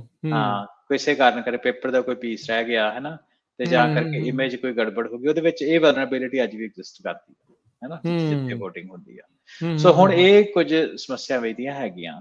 ਫਿਰ ਉਸ ਤੋਂ ਬਾਅਦ ਅਗਲੀ ਜਿਹੜੀ ਚੀਜ਼ ਆ ਉਹ ਆ ਜਾਂਦੀ ਆ, ਉਹਨੂੰ ਕਹਿੰਦੇ ਡਾਇਰੈਕਟ ਰਿਕਾਰਡਿੰਗ ਡਿਵਾਈਸ ਸਿਸਟਮਸ, ਹਨਾ, ਜਾਂ ਡਾਇਰੈਕਟ ਰਿਕਾਰਡਿੰਗ ਇਲੈਕਟ੍ਰੋਨਿਕ ਸਿਸਟਮਸ, ਜਿਹਦੇ ਵਿੱਚ ਹਾਂਜੀ DREs ਵੀ ਕਹਿ ਦਿੰਦੇ ਆ। ਤੇ ਉਹਦੇ ਵਿੱਚ, ਹਨਾ, ਜਿੱਦਾਂ EVM ਵਗੈਰਾ ਉਹਦੇ ਵਿੱਚ ਉਹਦਾ ਇੱਕ ਹਿੱਸਾ ਤੁਸੀਂ ਮੰਨ ਸਕਦੇ ਹੋ। ਤੇ ਉਹਦੇ ਵਿੱਚ ਰਾਜਕਨ ਹੈ ਤਾਂ ਕੰਮ ਬਹੁਤ ਵਧੀਆ, ਹਨਾ, ਪਰ ਹੁਣ ਸਮੱਸਿਆ ਕੀ ਆ ਕਿ ਨਾਲ ਦੀ ਨਾਲ ਆਪਾਂ ਉਸ ਜ਼ਮਾਨੇ ਦੇ ਵਿੱਚ ਰਹਿਣ ਦੇ ਜਿੱਥੇ ਸਾਈਬਰ ਸਿਕਿਉਰਿਟੀ ਦਾ ਥ੍ਰੈਟ ਬਹੁਤ ਜ਼ਿਆਦਾ। ਸਹੀ ਗੱਲ ਆ। ਹੁਣ ਉਹਦੇ ਬੈਨੀਫਿਟ ਬਹੁਤ ਜ਼ਿਆਦਾ ਇਹ ਆ ਵੀ ਤੁਸੀਂ ਵੋਟਾਂ ਪਾਈਆਂ ਨਾਲ ਹੀ ਭਾਵੇਂ ਉਹਨਾਂ ਨੂੰ ਤੁਸੀਂ ਕਾਊਂਟ ਕਰ ਲਓ ਕਿੰਨੀਆਂ ਹੋਈਆਂ। ਟੈਬੂਲੇਸ਼ਨ ਬਹੁਤ ਈਜ਼ੀ ਆ, ਬਹੁਤ ਈਜ਼ੀ, ਕੁਇਕ ਆ, ਫਾਸਟ ਆ, ਹਨਾ। ਤੇ ਪੇਪਰ ਵੇਸਟ ਬਹੁਤ ਜ਼ਿਆਦਾ ਘਟਦਾ ਨੈਚੁਰਲੀ, ਹੈ ਨਾ। ਉਹਦੇ ਨਾਲ ਆਪਰੇਸ਼ਨ ਐਕਸਪੈਂਸਸ ਵੀ ਤੁਹਾਡੇ ਘਟ ਜਾਂਦੇ ਆ। ਪਰ ਉਹਦੇ ਵਿੱਚ ਸਿਕਿਉਰਿਟੀ ਤੇ ਲੀਗਲ ਕੰਸਰਨ ਵੀ ਆ ਗਏ, ਹੈ ਨਾ। ਤੇ ਉਹਦੇ ਕਰਕੇ ਅਮਰੀਕਾ ਦੇ ਵਿੱਚ ਖਾਸ ਤੌਰ ਦੇ ਉੱਤੇ, ਕਿਉਂਕਿ ਇਹ ਗੱਲ 2000 ਤੋਂ ਪਹਿਲਾਂ ਤੋਂ ਇਹ ਚੀਜ਼ਾਂ ਐਗਜ਼ਿਸਟ ਕਰਦੀਆਂ, ਹਨਾ। ਤੇ ਉਹਦੇ ਵਿੱਚ help America vote act HAVA 2002 ਦੇ ਵਿੱਚ ਆ ਗਿਆ, ਹਨਾ। ਉਹਦਾ ਏਮ ਇਹੀ ਸੀ ਕਿ ਇਹਦੀ ਜਿਹੜੀ ਐਡਮਿਨਿਸਟ੍ਰੇਸ਼ਨ ਆ ਇਲੈਕਸ਼ਨਸ ਦੀ ਜੀ ਫਰਦਰ ਹੋਰ ਜ਼ਿਆਦਾ ਇੰਪਰੂਵ ਕਰ ਸਕਦੇ ਆ ਐਡਮਿਨਿਸਟ੍ਰੇਸ਼ਨ ਨੂੰ, ਤੇ ਨਵੇਂ ਤੋਂ ਨਵੇਂ ਸਟੈਂਡਰਡ ਵੋਟਿੰਗ ਦੇ ਤੇ ਉਹਦੀ ਫੰਡਿੰਗ ਕੀਤੀ ਜਾਏ ਸਟੇਟ ਨੂੰ, ਤਾਂ ਕਿ ਉਹ ਆਪਣੀ ਅਪਗ੍ਰੇਡ ਕਰ ਸਕਣ ਵੋਟਿੰਗ ਟੈਕਨੋਲੋਜੀ ਨੂੰ। ਠੀਕ ਹੈ। ਸੋ ਇਹ DRE ਸਿਸਟਮਸ ਦੀ ਗੱਲ ਕਰਦੇ ਆ। ਠੀਕ ਆ। ਹੁਣ ਇਸ ਤੋਂ ਬਾਅਦ ਹੋਰ ਕੀ ਮੈਥਡ ਅੱਜ ਦੇ ਟਾਈਮ ਵਿੱਚ ਐਗਜ਼ਿਸਟ ਕਰਦੇ ਆ, ਤੇ ਫਿਰ ਮੈਂ ਅਖੀਰਲੀ ਗੱਲ ਕਰਨੀ ਆ। ਹੋਰ ਮੈਥਡ ਰਾਜਕਰਨ ਇਹ ਆ ਕਿ ਕਿਉਂਕਿ ਇੰਟਰਨੈਟ ਤੇ ਮੋਬਾਈਲ ਦਾ ਜ਼ਮਾਨਾ ਅੱਜ ਕੱਲ੍ਹ, ਹਾਂਜੀ, ਹੁਣ ਇੰਟਰਨੈਟ ਤੇ ਮੋਬਾਈਲ ਦੇ ਵਿੱਚ ਆਪਾਂ ਇਹਨੂੰ ਕਿਉਂ ਨਹੀਂ ਯੂਜ਼ ਕਰ ਸਕਦੇ ਵੋਟਿੰਗ ਦੇ ਵਾਸਤੇ? ਤੇ ਬਿਲਕੁਲ ਕਰ ਸਕਦੇ, ਟੈਕਨੋਲੋਜੀ ਜਿਹੜੀ ਐਗਜ਼ਿਸਟ ਕਰਦੀ ਆ। ਪਰ ਉਹਦੇ ਵਿੱਚ ਰਾਜਕਰਨ ਜਿਹੜੀ ਸਭ ਤੋਂ ਵੱਡੀ ਹੈ ਇਸ ਟਾਈਮ ਤੇ ਜਿਹੜੇ ਡੈਮੋਕ੍ਰੇਸੀਜ਼ ਉਹਨਾਂ ਦੀ ਸਮੱਸਿਆ ਇਹ ਆ ਕਿ ਇਹਦੇ ਨਾਲ ਜਿਹੜੇ ਰਿਮੋਟ ਤੇ ਡਿਸੇਬਲਡ ਵੋਟਰਸ ਆ ਉਹਨਾਂ ਦੇ ਲਈ ਸਭ ਤੋਂ ਵੱਡੀ ਸਮੱਸਿਆ ਉਹ ਇਹ ਆ ਕਿ ਜਿਹੜੇ ਤੁਸੀਂ ਰੈਕੋਗਨੀਸ਼ਨ ਦਾ ਠੀਕ ਕਰ ਲੋਗੇ, ਕਿਉਂਕਿ ਅੱਜ ਦੇ ਟਾਈਮ ਵਿੱਚ ਬੈਂਕਿੰਗ ਵੀ ਤਾਂ ਆਪਾਂ ਆਪਣੇ ਫੋਨ ਦੇ ਉੱਪਰ ਹੀ ਕਰਦੇ ਆ ਨਾ, ਪੈਸੇ ਦੀ ਮੈਨੇਜਮੈਂਟ। ਸੋ ਉਹ ਟੈਕਨੋਲੋਜੀ ਤੇ ਅੱਜ ਦੇ ਟਾਈਮ ਵਿੱਚ ਐਗਜ਼ਿਸਟ ਕਰਦੀ ਆ। ਪਰ ਫਿਊਚਰ 'ਚ ਕੀ ਹੋਊਗਾ ਕਿ ਮੰਨ ਲਓ ਜਿਹੜੇ ਘਰੋਂ ਵੋਟ ਨਹੀਂ ਪਾ ਸਕਦੇ ਉਹਨਾਂ ਨੂੰ ਕੀ ਪਤਾ ਕੌਣ ਡਰਾ ਧਮਕਾ ਕੇ ਜਾਂ ਉਹਨਾਂ ਦੇ ਹਿੱਸੇ ਦੀ ਕੋਈ ਵੋਟ ਪਾ ਗਿਆ, ਉਹਨੂੰ ਕਿੱਦਾਂ ਤੁਸੀਂ ਮੈਨੇਜ ਕਰੋਗੇ। ਠੀਕ ਆ, ਉਹ ਜਸਟ ਕਰਦੀ ਆ ਨਾ, ਉਹ ਸਾਰੀ ਤੁਸੀਂ ਆਈਡੀ ਵਗੈਰਾ ਚੈੱਕ ਜੋ ਵੀ ਹੈ ਇਲੈਕਟ੍ਰੋਨਿਕ ਤਰੀਕੇ ਦੇ ਨਾਲ ਕਰ ਸਕਦੇ ਹੋ, ਪਰ ਉਹਨੂੰ ਕੌਣ ਕੋਈ ਡਰਾਉਣ ਧਮਕਾਉਣ ਤਾਂ ਨਹੀਂ ਡਿਆ, ਉਹਨੂੰ ਕੋਈ ਉਹਨੂੰ ਪਤਾ ਵੀ ਹੈ ਕਿ ਉਹ ਕਿਹਨੂੰ ਵੋਟ ਪਾ ਰਿਹਾ ਜਾਂ ਕਿਹਨੂੰ ਨਹੀਂ ਪਾ ਰਿਹਾ, ਹਨਾ, ਇਹਦੀ ਇਲੈਕਟ੍ਰੋਨਿਕਲੀ ਜਾਣਕਾਰੀ ਹੈਗੀ ਕਿ ਨਹੀਂ। ਇਹ ਸਬਸਟੈਂਸ਼ੀਅਲ ਲੀਗਲ ਤੇ ਸਿਕਿਉਰਿਟੀ ਚੈਲੰਜ ਆ ਜਿਹਦੇ ਕਰਕੇ ਸੇਮ ਥਿੰਗ ਆ। ਉਦਾਂ ਹਰਵਿੰਦਰ ਜੇ ਦੇਖਿਆ ਜਾਵੇ ਜਿਹੜਾ ਘਰੇ ਬੈਲਟ ਆਉਂਦਾ ਆ, ਉਹ ਧੱਕੇ ਨਾਲ ਸਾਈਨ ਕਰਾ ਕੇ ਅੰਦਰ ਵੋਟ ਕੌਣ ਪਾ ਰਿਹਾ ਆ, ਇਹਦਾ ਵੀ ਰੌਲਾ ਰੱਪਾ ਰਹਿੰਦਾ, ਸਿਗਨੇਚਰ ਮੈਚ ਕਰਦੇ ਆ, ਉਦਾਂ ਉਹ ਸਾਰੀਆਂ ਚੀਜ਼ਾਂ ਜਿਹੜੀਆਂ ਉਹ ਕੀਤੀਆਂ ਤਾਂ ਜਿਹੜੀਆਂ ਉਹ ਜਾਂਦੀਆਂ ਆ। ਸੋ ਜਿੱਥੇ ਵੀ ਅਰਲੀ ਵੋਟਿੰਗ ਆ, ਸੋ ਜਿੱਥੇ ਉਹਦੇ ਫਾਇਦੇ ਆ ਉੱਥੇ ਜਿੱਦਾਂ ਇੰਟਰਨੈਟ ਵਾਲੇ ਜਾਂ ਮੋਬਾਈਲ ਵੋਟਿੰਗ ਦੀ ਹੈਕਿੰਗ ਵਾਲੀ ਗੱਲ ਦਾ ਖਤਰਾ ਰਹਿੰਦਾ ਮਸ਼ੀਨਾਂ ਦੀ, ਸਾਈਬਰ ਅਟੈਕਸ ਦੀ ਗੱਲ ਵੀ ਰਹੀ ਹੈ। ਹਾਂ, ਸੋ ਇਹ ਸਾਰੀਆਂ ਚੀਜ਼ਾਂ ਜਿਹੜੀਆਂ ਨਾਲ ਹੀ ਜਿਹੜੀਆਂ ਉਹ ਰਹਿੰਦੀਆਂ ਹੈਗੀਆਂ। ਅਗਲੀ ਚੀਜ਼ ਉਹਦੇ ਵਿੱਚ ਵੋਟਰ ਪ੍ਰਾਈਵੇਸੀ ਦੀ ਵੀ ਹੈ, ਪਰ ਉਹ ਜਿੱਦਾਂ ਤੁਸੀਂ ਕਿਹਾ ਉਹ ਅੱਜ ਵੀ ਜਿਹੜੇ ਘਰੋਂ ਲੋਕੀ ਵੋਟ ਪਾਉਂਦੇ ਆ ਉਹਨਾਂ ਦਾ ਵੀ ਸੇਮ ਹੀ ਹੈਗੀ ਹੈ ਗੱਲ, ਕੰਸਰਨ ਸੇਮ ਹੀ। ਹਾਂਜੀ, ਪਰ ਇਹ ਆ ਵੀ ਜੇ ਤੁਸੀਂ ਔਨ ਸਾਈਟ ਆ ਕੇ ਜਦੋਂ ਵੋਟ ਪਾਉਂਦੇ ਹੋ ਤੇ ਗਵਰਨਮੈਂਟ ਤੌਰ ਤੇ ਤੁਹਾਨੂੰ ਕਿੱਦਾਂ ਦਾ ਸਿਕਿਉਰ ਇਨਫਰਾਸਟ੍ਰਕਚਰ ਮਿਲ ਸਕਦਾ ਜਿੱਥੇ ਤੁਸੀਂ ਆਪਣਾ ਮਤਦਾਨ ਕਰ ਸਕਦੇ ਹੋ, ਹਨਾ, ਤੇ ਉਹ ਘਰ ਵਿੱਚ ਸ਼ਾਇਦ ਇੰਨਾ ਪੋਸੀਬਲ ਨਹੀਂ ਆ। ਖੈਰ 2021 ਦੇ ਵਿੱਚ ਕੰਪਿਊਟਰ ਸਿਕਿਉਰਿਟੀ ਦੇ ਪ੍ਰੋਫੈਸਰਸ ਤੇ ਪ੍ਰੋਫੈਸ਼ਨਲ ਨੇ ਨਾ ਇੱਕ ਮੀਟਿੰਗ ਸ਼ੁਰੂ ਕੀਤੀ ਆਪਣੇ ਇੱਥੇ ਗੁਆਂਢ ਵਿੱਚ California, university of California Berkeley ਦੇ ਵਿੱਚ। ਤੇ ਉਹਨਾਂ ਨੇ ਇਹ ਕ੍ਰੀਏਟ ਕਰਨੀ ਸ਼ੁਰੂ ਕੀਤੀ ਹੈ ਲਿਸਟ ਆਫ ਕਿ ਆਪਾਂ ਜਿਹੜੇ ਬੈਲਟਸ ਆ ਇਹਨੂੰ ਇਵੈਂਚੁਅਲੀ ਆਪਾਂ ਜਿਹੜੇ ਘਰਾਂ ਵਿੱਚ ਬੈਲਟ ਦਿੰਦੇ ਆ ਆਪਾਂ ਆਨਲਾਈਨ ਇਹਨੂੰ ਆਪਾਂ ਕਿੱਦਾਂ ਵਾਪਸ ਦੇ ਸਕਦੇ ਆ, ਹੈਨਾ। ਉਹਦੇ ਵਿੱਚ ਉਹਨਾਂ 2021 ਦੇ ਵਿੱਚ ਸਟੱਡੀ ਸ਼ੁਰੂ ਕੀਤੀ, ਠੀਕ ਆ। ਤੇ ਪਰ ਕੋਈ ਉਹਨਾਂ ਨੇ ਟੈਸਟ ਰਨ ਕੀਤਾ ਸੀਗਾ ਕਿਸੇ ਦਾ? ਹਾਂਜੀ, ਉਹਨਾਂ ਕਾਫੀ ਇਹਦੇ ਵਿੱਚ ਹਰ ਪਾਸੇ ਇਹਨੂੰ ਜਿੰਨੇ ਵੀ ਫਿਜ਼ੀਬਲ ਚੀਜ਼ਾਂ ਹੈਗੀਆਂ ਉਹਨੂੰ ਆਪਾਂ ਉਹਨਾਂ ਨੇ ਸਾਰੀ ਚੀਜ਼ਾਂ ਨੂੰ ਮੱਦੇ ਨਜ਼ਰ ਰੱਖ ਕੇ ਇੱਕ ਜਿਹੜੀ ਉਹ ਸਟੱਡੀ ਕੀਤੀ ਆ। ਤੇ ਪਰ ਉਹਦੇ ਕਨਕਲੂਜਨ ਦੇ ਵਿੱਚ ਉਹਨਾਂ ਇਹ ਕਿਹਾ, ਉਹਦਾ ਜਿਹੜਾ ਕਨਕਲੂਜਨ ਸੀ ਉਹਦੇ ਵਿੱਚ ਇਹ ਕਿਹਾ ਕਿ ਜਿਹੜੀ ਸਿਕਿਉਰ ਇੰਟਰਨੈਟ ਵੋਟਿੰਗ ਉਹ ਅੱਜ ਦੇ ਦਿਨ ਵਿੱਚ ਵੀ ਇੰਪੋਸੀਬਲ ਆ ਵਿਦ ਹੈਨਾ। ਸੋ ਇਹ ਡਿਸਪਾਈਟ ਭਾਵੇਂ ਕਿ ਰਿਸਕ ਜਿਹੜੇ ਐਗਜ਼ਿਸਟ ਕਰਦੇ ਆ, ਤੇ ਪਰ ਕੁਛ ਜਿਹੜੇ ਜਗ੍ਹਾ ਹੈਗੀਆਂ ਉਹਨਾਂ ਨੇ ਜ਼ਿਆਦਾ ਇਹਨੂੰ ਪ੍ਰਪੋਜ਼ ਕੀਤਾ ਤੇ ਜਾਂ ਆਲਰੇਡੀ ਇਹਨਾਂ ਨੂੰ ਆਨਲਾਈਨ ਵੋਟਿੰਗ ਨੂੰ ਇੰਪਲੀਮੈਂਟ ਕੀਤਾ ਹੋਇਆ। ਇਹਦੇ ਵਿੱਚ ਤੁਸੀਂ ਵੈਸਟ ਵਰਜੀਨੀਆ ਦੀ ਐਗਜ਼ਾਮਪਲ ਲੈ ਸਕਦੇ ਹੋ, ਤੇ ਵੈਸਟ ਵਰਜੀਨੀਆ ਦੇ ਵਿੱਚ ਆਨਲਾਈਨ ਪੋਰਟਲ ਐਗਜ਼ਿਸਟ ਕਰਦਾ ਵਾ। ਇਸੇ ਤਰ੍ਹਾਂ ਯੂਟਾ ਦਾ ਵੋਟਸ ਐਪ ਕਰਕੇ VOATZ ਐਪ ਐਗਜ਼ਿਸਟ ਕਰਦੀ ਹੈ ਜਿਹਦੇ ਨਾਲ ਤੁਸੀਂ ਆਨਲਾਈਨ ਵੋਟਿੰਗ ਕਰ ਸਕਦੇ ਹੋ, ਪਰ ਵਾਈਡ ਸਪਰੈਡ ਅਜੇ ਵੀ ਨਹੀਂ ਹੈਗਾ ਇਹ। ਜੀ, ਇੱਕ ਚੀਜ਼ ਆਪਾਂ ਕੈਲੀਫੋਰਨੀਆ ਵਾਲਿਆਂ ਲਈ ਦੱਸ ਦਈਏ ਹਰਵਿੰਦਰ, ਵੀ ਤੁਸੀਂ ਆਪਣੀ ਵੋਟ ਨੂੰ ਟਰੈਕ ਕਰ ਸਕਦੇ ਹੋ। ਜਦੋਂ ਵੋਟ ਤੁਹਾਡੇ ਕੋਲ ਆਉਂਦੀ, ਬੈਲਟ ਟਰੈਕ ਕਰਕੇ ਇੱਥੇ ਆਪਸ਼ਨ ਹੈਗੀ ਆ, ਕਿਹਨੂੰ ਵੋਟ ਪਾਈ ਉਹ ਨਹੀਂ ਪਤਾ ਲੱਗੂਗਾ, ਤੁਹਾਡੀ ਵੋਟ ਪੈ ਕੇ ਕਾਊਂਟ ਹੋ ਗਈ ਆ ਜਾਂ ਨਹੀਂ ਇਹ ਤੁਹਾਨੂੰ ਜਿਹੜਾ ਉਹ ਪਤਾ ਲੱਗ ਜੂਗਾ। ਸੋ ਉਹ ਜਿਹੜੇ ਕੈਲੀਫੋਰਨੀਆ ਦੇ ਰਜਿਸਟਰਡ ਵੋਟਰਸ ਨੇ ਉਹ ਆਪਣੇ ਆਪ ਨੂੰ ਬੈਲਟ ਟਰੈਕ ਦੇ ਉੱਤੇ ਵੀ ਰਜਿਸਟਰ ਕਰ ਸਕਦੇ। ਤੁਹਾਨੂੰ ਈਮੇਲ ਦੇ ਜ਼ਰੀਏ ਜਾਂ ਫੋਨ ਦੇ ਜ਼ਰੀਏ ਜਾਂ ਟੈਕਸਟ ਕਰਕੇ ਉਹ ਤੁਹਾਨੂੰ ਦੱਸ ਦਿੰਦੇ ਆ, ਹਾਂ ਜੀ ਤੁਹਾਨੂੰ ਇੱਥੋਂ ਸਾਡੀ ਕਾਊਂਟੀ ਨੇ ਵੋਟ ਜਿਹੜੀ ਆ ਉਹ ਘੱਲ ਦਿੱਤੀ ਹੈਗੀ ਆ। ਮੇਕ ਸ਼ੋਰ ਕਰਨਾ ਹੁੰਦਾ ਵੀ ਤੁਸੀਂ ਇਹ ਸਾਰੀਆਂ ਚੀਜ਼ਾਂ। ਹੁਣ ਫਿਊਚਰ ਦੇ ਵਿੱਚ ਕੀ ਨਜ਼ਰ ਆਉਂਦਾ ਆ ਹਰਵਿੰਦਰ? ਹੁਣ ਤੁਸੀਂ ਆਨਲਾਈਨ ਵੋਟਿੰਗ ਦੀ ਗੱਲ ਕੀਤੀ ਆ ਵੀ ਜਿੱਦਾਂ ਵੋਟ AZ ਵਾਲਾ ਜਿਹੜਾ ਉਹ ਹੈਗਾ ਆ ਉਸ ਤਰੀਕੇ ਦੇ ਨਾਲ ਆ AI ਵੀ ਕਿਤੇ ਇਸ ਦੇ ਵਿੱਚ ਤੁਹਾਨੂੰ ਨਜ਼ਰ ਆਉਂਦੀ ਆ ਵੀ ਖਾਸ ਕਰਕੇ ਵੋਟਿੰਗ ਡਾਟਾ ਨੂੰ ਲੈ ਕੇ ਕੋਈ ਅਨੋਮਲੀ ਤਾਂ ਨਹੀਂ, ਇਹ ਰਿਜ਼ਲਟ ਠੀਕ ਨੇ, ਇਹਦੇ ਵਿੱਚ ਕੁਛ ਪ੍ਰੋਬਲਮ ਤਾਂ ਨਹੀਂ? AI ਦੀ ਵਰਤੋਂ, ਡੀਪ ਫੇਕ ਟੈਕਨੋਲੋਜੀ ਦੀ ਬਹੁਤ ਵਰਤੋਂ ਹੁੰਦੀ ਹੈ ਅੱਜ ਕੱਲ੍ਹ ਇਲੈਕਸ਼ਨਸ ਦੇ ਵਿੱਚ। ਅਮਰੀਕਾ ਵੀ ਉੱਤੋਂ ਜਿਹੜਾ ਉਹ ਬਚਿਆ ਨਹੀਂ, ਜਿੰਨੇ ਕਰਨੀ ਸੀ ਕਿਤੇ ਜਿਹੜਾ ਉਹ ਆਪਾਂ ਨੂੰ ਜਿਹੜੀਆਂ ਉਹ ਚੀਜ਼ਾਂ ਦੇਖਦੀਆਂ ਰਹੀਆਂ। ਸੋ AI ਦੀ ਕੀ ਮਹੱਤਤਾ ਰਹਿਣ ਵਾਲੀ ਆਉਂਦੇ ਜਿਹੜੀ ਆ ਵੋਟਿੰਗ ਦੇ ਵਿੱਚ, ਕੀ ਤੁਹਾਨੂੰ ਲੱਗਦਾ ਹੈ? ਹਾਂਜੀ, ਸੋ ਮੈਂ ਨਾ ਇਹਦੇ ਬਾਰੇ ਥੋੜੀ ਜਿਹੀ ਫਿਊਚਰ ਟ੍ਰੈਂਡ ਤੇ ਆਪਾਂ ਗੱਲ ਕਰਦੇ ਹਾਂ, ਪਰ ਤੁਸੀਂ ਥੋੜਾ ਜਿਹਾ ਨਾ ਇਨਫੋਰਮੇਸ਼ਨ ਦੀ ਗੱਲ ਕੀਤੀ, ਫੇਕ ਇਨਫੋਰਮੇਸ਼ਨ ਬਹੁਤ ਅਵੇਲੇਬਲ ਆ, ਹੈਨਾ। ਤੇ ਇਹਦੇ ਵਿੱਚ ਨਾ ਇੱਕ ਜੈਫਰੀ ਮੈਕੈਲਨ ਦੀ ਮੈਂ ਨਾਂ ਲਊਂਗਾ, ਉਹ ਇੱਕ ਪ੍ਰਿੰਸੀਪਲ ਹੈਗੇ ਲਾਅ ਫਰਮ ਦੇ ਵਿੱਚ, ਗ੍ਰੇਵਜ਼ ਐਂਡ ਐਲਨ, ਆਪਣੇ ਇੱਥੇ ਅਗੇਨ ਗੁਆਂਢ ਵਿੱਚ ਓਕਲੈਂਡ ਕੈਲੀਫੋਰਨੀਆ ਦੇ ਵਿੱਚ। ਸੋ ਉਹਨਾਂ ਨੇ ਇਹਦੇ ਉੱਤੇ ਨਾ ਇੱਕ ਰਿਸਰਚ ਜਿਹੜੀ ਆ ਉਹਦੇ ਬਾਰੇ ਚਲੋ ਓਪੀਨੀਅਨ ਹੀ ਕਹਿ ਸਕਦੇ, ਪਰ ਜਦੋਂ ਆਪਾਂ ਗੱਲ ਕਰਦੇ ਆ ਆਪਾਂ ਉਸ ਤਰ੍ਹਾਂ ਲੀਗਲ ਵਰਲਡ ਦੇ ਨਾਲ ਨਹੀਂ, ਸੋ ਆਪਾਂ ਰੈਫਰ ਹੀ ਕਰ ਲਾਂਗੇ ਕਿਸੇ ਨੂੰ ਜਿਨ੍ਹਾਂ ਨੇ ਕੁਛ ਨਾ ਕੁਛ ਦਿੱਤੇ ਹੋਣਗੇ। ਸੋ ਉਹਨਾਂ ਦੇ ਵੀ ਮੈਂ ਇੱਕ ਗੱਲ ਕਰਦੀ ਹਾਂ ਕਿ ਉਹਨਾਂ ਨੇ ਇਹਦੇ ਉੱਤੇ ਥੋੜੀ ਰਿਸਰਚ ਕੀਤੀ ਸੀ। ਵੈਸੇ ਤਾਂ ਆਬਵੀਅਸ ਸਾਨੂੰ ਲੱਗਦਾ ਕਾਮਨ ਸੈਂਸ ਹੀ ਆ, ਪਰ ਉਹਦੇ ਵਿੱਚ ਇਹ ਆ ਕਿ ਜਿਹੜੀ ਇਨਫੋਰਮੇਸ਼ਨ ਹੁੰਦੀ ਆ ਨਾ ਸੋਸ਼ਲ ਮੀਡੀਆ ਦੇ ਖਾਸ ਤੌਰ ਤੇ ਟੈਕਨੋਲੋਜੀ ਦੇ ਨਾਲ, ਟੈਕਨੋਲੋਜੀ ਵਿੱਚ ਤਾਂ ਡੀਪ ਫੇਕ ਆ ਗਏ, ਡਿਸਇਨਫੋਰਮੇਸ਼ਨ ਆ ਗਈ, ਮਿਸ ਇਨਫੋਰਮੇਸ਼ਨ ਆ ਗਈ, ਹੈ ਨਾ, ਇਹ ਸਾਰਿਆਂ ਦੇ ਦੀ ਜਿਹੜੀ ਰੈਗੂਲੇਸ਼ਨ ਆ ਉਹ ਕਹਿੰਦੇ ਕਿ ਬਹੁਤ ਜ਼ਰੂਰੀ ਆ, ਖਾਸ ਤੌਰ ਤੇ ਇਲੈਕਸ਼ਨ ਦੇ ਮੱਦੇ ਨਜ਼ਰ ਰੱਖ ਕੇ। ਹੁਣ ਰਾਜਕਰਨ ਇਹ ਚਿਕਨ ਐਂਡ ਐਗ ਪ੍ਰੋਬਲਮ ਆ। ਗੱਲ ਇਹ ਆ ਕਿ ਜਦੋਂ ਤੁਸੀਂ ਇਹਨੂੰ ਇਨਫੋਰਮੇਸ਼ਨ ਨੂੰ ਸੈਂਸਰ ਕਰਦੇ ਹੋ, ਫਿਰ ਤਾਂ ਉਹ ਈਲਨ ਮਸਕ ਤੇ ਬਾਈਡਨ ਵਾਲੀ ਗੱਲ ਆ ਜਾਂਦੀ ਵੀ ਯਾਰ ਤੁਸੀਂ ਇਨਫੋਰਮੇਸ਼ਨ ਸਪਰੈਸ ਕਰਦੇ ਹੋ, ਤੇ ਜੇ ਇਨਫੋਰਮੇਸ਼ਨ ਨੂੰ ਤੁਸੀਂ ਸਪਰੈਸ ਨਹੀਂ ਕਰਦੇ, ਠੀਕ ਆ, ਤੇ ਜਿਹੜੀ ਇਨਫੋਰਮੇਸ਼ਨ ਪਬਲਿਕ ਸਫੀਅਰ ਦੇ ਵਿੱਚ ਆ ਰਹੀ ਆ, ਉਹ ਤੇ ਕੋਈ ਵੀ ਜਿਹੜੀ ਮਰਜ਼ੀ ਇਨਫੋਰਮੇਸ਼ਨ ਪਬਲਿਕ ਸਫੀਅਰ ਵਿੱਚ ਸੁੱਟੀ ਜਾਏਗਾ, ਠੀਕ ਹੋਵੇ ਗਲਤ ਹੋਵੇ, ਹੈ ਨਾ, ਉੱਥੇ ਡਿਸਇਨਫੋਰਮੇਸ਼ਨ ਫੈਲਦੀ ਹੈ। ਬਿਲਕੁਲ, ਹਾਂਜੀ। ਸੋ ਇਹ ਚਿਕਨ ਐਂਡ ਐਗ ਪ੍ਰੋਬਲਮ ਹੈ, ਇਹਦਾ ਹੱਲ ਅਜੇ ਤੱਕ ਕਿਸੇ ਪਾਸੇ ਵੀ ਨਹੀਂ ਆ। ਜਿਹੜਾ ਡੈਮੋਕ੍ਰੈਟ ਆ, ਖਾਸ ਤੌਰ ਤੇ ਅਮਰੀਕਾ ਦੀ ਗੱਲ ਕਰਦੇ ਆ, ਇਹਦਾ ਹੱਲ ਅਜੇ ਕਿਸੇ ਪਾਸੇ ਵੀ ਨਹੀਂ। ਇੰਡੀਆ ਦੇ ਵਿੱਚ ਜਾਂ ਹੋਰ ਇਦਾਂ ਦੀ ਕੰਟਰੀਜ਼, ਚਾਈਨਾ ਦੀ ਆਪਾਂ ਐਗਜ਼ਾਮਪਲ ਲੈ ਲਈ, ਉਹਦੇ ਵਿੱਚ ਤਾਂ ਚਲ ਗਵਰਨਮੈਂਟ ਆਪ ਡਿਸਇਨਫੋਰਮੇਸ਼ਨ ਅੱਗੇ ਜਿਹੜੀ ਉਹ ਪਹੁੰਚਾਉਂਦੀ ਆ, ਫੈਲਾਉਂਦੀ ਆ, ਉਹ ਇੱਕ ਵੱਖਰੀ ਗੱਲ ਆ।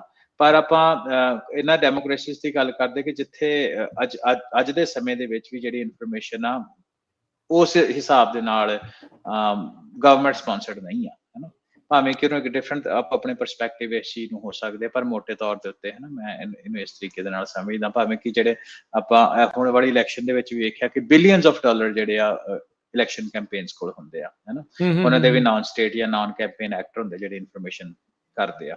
ਖੈਰ, ਸੋ ਉਹਦੇ ਵਿੱਚ ਇਹ ਆ ਕਿ ਇਹ ਜਿਹੜੀ ਆ ਨਾ, ਇਹਦਾ ਹੱਲ ਜਿਹੜਾ ਅਜੇ ਤੱਕ ਕਿਸੇ ਕੋਲ ਨਹੀਂ ਹੈਗਾ, ਕਿਉਂਕਿ ਡੈਮੋਕ੍ਰੇਟ ਨੇ ਸਪਰੈਸ ਕਰਨ ਦੀ ਕੋਸ਼ਿਸ਼ ਕੀਤੀ, ਜਿਹੜੀ ਉਹਨਾਂ ਨੂੰ ਅਸੀਂ ਦੇਖਿਆ ਇਲੈਕਸ਼ਨ ਦੇ ਵਿੱਚ ਕੋਵਿਡ ਦੇ ਦੌਰਾਨ ਖਾਸ ਤੌਰ ਦੇ ਉੱਤੇ ਉਹਨਾਂ ਨੂੰ ਬੈਕਫਾਇਰ ਕੀਤੀ ਆ। ਈਵਨ ਮਾਰਕ ਜ਼ਕਰਬਰਗ ਨੇ ਵੀ ਜਿਹੜੀ ਇਨਫੋਰਮੇਸ਼ਨ ਪਬਲਿਕ ਕਰ ਦਿੱਤੀ ਵੀ ਇੱਕ ਵਾਰੀ ਆਪਾਂ ਗਵਰਨਮੈਂਟ ਤੇ ਕਹੇ ਤੇ ਇਨਫੋਰਮੇਸ਼ਨ ਸਪਰੈਸ ਕੀਤੀ ਆ, ਆਪਾਂ ਨਹੀਂ ਕਰਾਂਗੇ। ਜਿਹੜਾ ਈਲਨ ਮਸਕ ਆ, ਉਹ ਇਹਦਾ ਹੁਣ ਲੀਡਰ ਬਣਿਆ ਹੋਇਆ ਵੀ ਫ੍ਰੀ ਇਨਫੋਰਮੇਸ਼ਨ ਜਿਹੜੀ ਆਉਣੀ ਚਾਹੀਦੀ ਹੈ, ਹਨਾ, ਕਿਉਂਕਿ ਟਰੰਪ ਤਾਂ ਹੈ ਹੀ ਹੈ, ਕਿਉਂਕਿ ਉਹਨੂੰ ਟਵਿੱਟਰ ਤੋਂ ਬਾਹਰ ਕਰ ਦਿੱਤਾ ਸੀ, ਉਹਨਾਂ ਟਰੁਥ ਸੋਸ਼ਲ ਬਣਾਇਆ ਕਈ ਕੁਛ ਨਾ। ਸੋ ਇਹ ਜਿਹੜਾ ਆਉਣ ਵਾਲੇ ਸਮੇਂ ਦੇ ਵਿੱਚ ਮੈਨੂੰ ਜੋ ਮੇਰਾ ਪਰਸਨਲ ਓਪੀਨੀਅਨ ਜਾਣਦੇ ਜਾਂਦੇ ਮੈਂ ਇਸ ਟੌਪਿਕ ਉੱਤੇ ਜ਼ਰੂਰ ਸ਼ੇਅਰ ਕਰੂੰਗਾ, ਤੇ ਬਾਅਦ ਵਿੱਚ ਆਪਾਂ ਫਿਊਚਰ ਟ੍ਰੈਂਡ ਦੀ ਗੱਲ ਕਰਦੇ ਹਾਂ। ਮੇਰਾ ਨਿੱਜੀ ਐਕਸਪੀਰੀਅੰਸ ਇਹ ਹੁੰਦਾ ਵੀ ਕਈ ਵਾਰ ਪਤਾ ਕੀ ਹੁੰਦਾ, ਕਈ ਵਾਰ ਜਿਹੜੀ ਮੱਛੀ ਆ ਉਹ ਪੱਥਰ ਚੱਟ ਕੇ ਮੁੜਦੀ ਆ।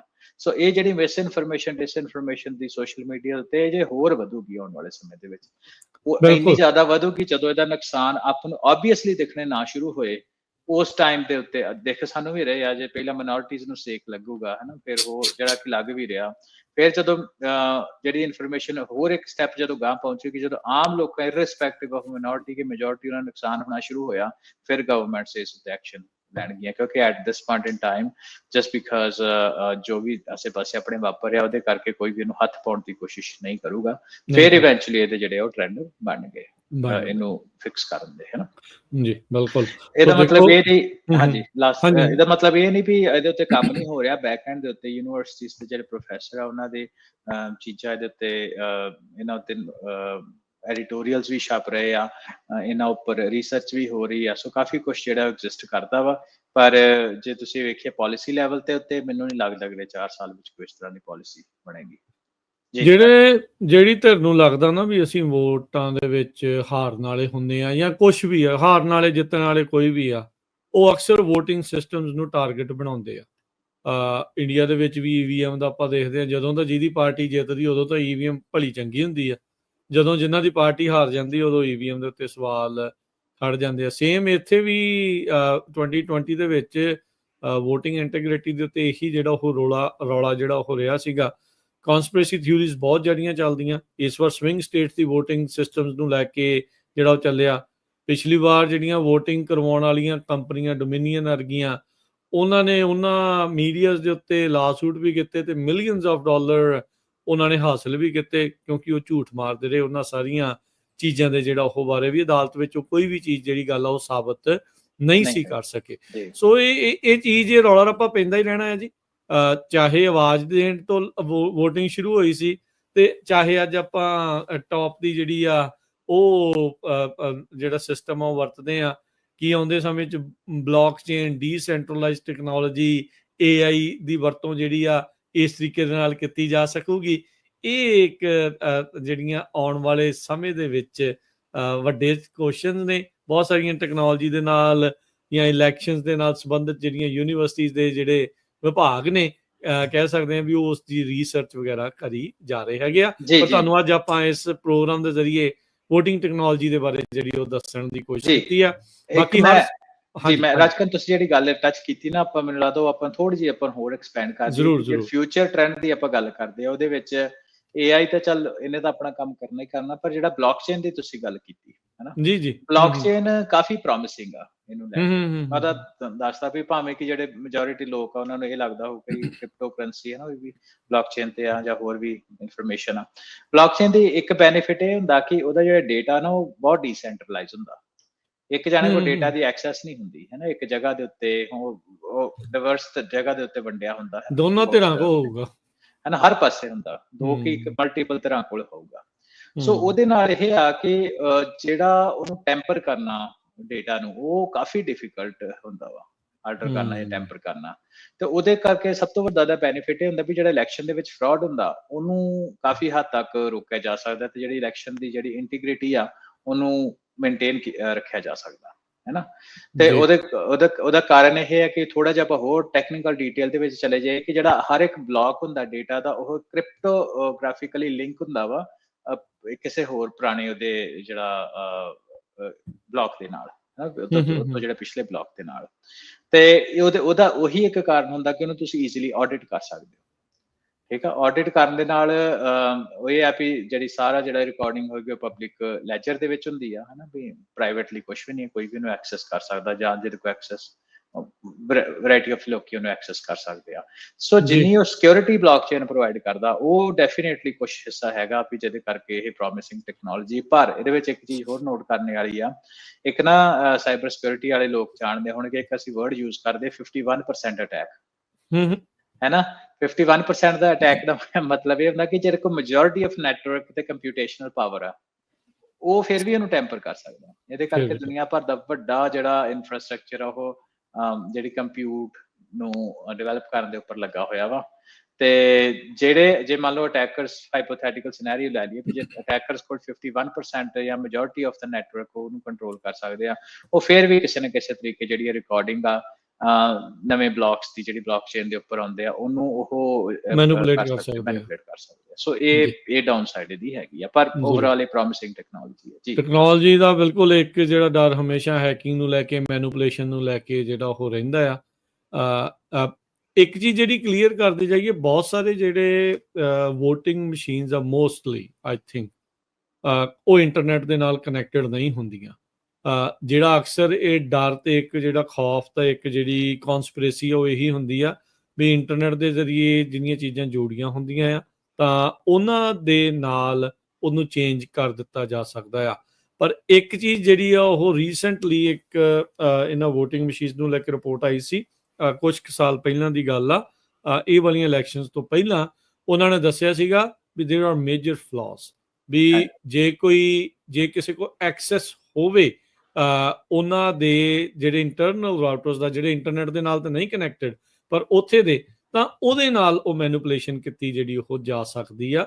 ਸੋ ਇਹ ਚੀਜ਼ਾਂ ਦਾ ਜਿਹੜਾ ਉਹ ਧਿਆਨ ਰੱਖਣ ਦੀ ਜ਼ਰੂਰਤ ਆ। ਬਾਕੀ ਕਿਉਂਕਿ ਸਰਕਾਰੀ ਕੰਮ ਹੁੰਦੇ ਆ ਤਾਂ ਇਹਨਾਂ ਵਿੱਚ ਕਿਤੇ ਨਾ ਕਿਤੇ ਜਿਹੜੀ ਢਿੱਲ ਮੱਠ ਆ ਉਹ ਆਪਾਂ ਨੂੰ ਨਜ਼ਰ ਆ ਹੀ ਜਿਹੜੀ ਉਹ ਜਾਂਦੀ ਆ। ਬ੍ਰੇਕ ਦਾ ਵਕਤ ਹੋ ਗਿਆ ਹਰਵਿੰਦਰ, ਇੱਕ ਬ੍ਰੇਕ ਲਵਾਂਗੇ, ਬ੍ਰੇਕ ਤੋਂ ਬਾਅਦ ਮੁੜਦੇ ਹਾਂ ਵਾਪਸ। ਅੱਗੇ ਟੈਕਨੋਲੋਜੀ ਦੀ ਦੁਨੀਆ 'ਚ ਹੋਰ ਕੀ ਕੁਝ ਚੱਲ ਰਿਹਾ, ਛਾਲਾਂ ਵੱਜ ਰਹੀਆਂ ਕ੍ਰਿਪਟੋ ਦੀਆਂ ਵੀ, ਸਟਾਕਸ ਦੀਆਂ ਵੀ, ਉਹਦੇ ਤੇ ਵੀ ਜਿਹੜੀ ਉਹ ਆਪਾਂ ਚਰਚਾ ਜਿਹੜੀ ਉਹ ਨਾਲ ਦੇ ਨਾਲ ਕਰਦੇ ਆ, ਕੀ ਕੁਝ ਹੋ ਰਿਹਾ ਟੈਕਨੋਲੋਜੀ ਦੇ ਖੇਤਰ 'ਚ। ਮਿਲਦੇ ਇੱਕ ਛੋਟੀ ਜੀ ਬ੍ਰੇਕ ਤੋਂ ਬਾਅਦ।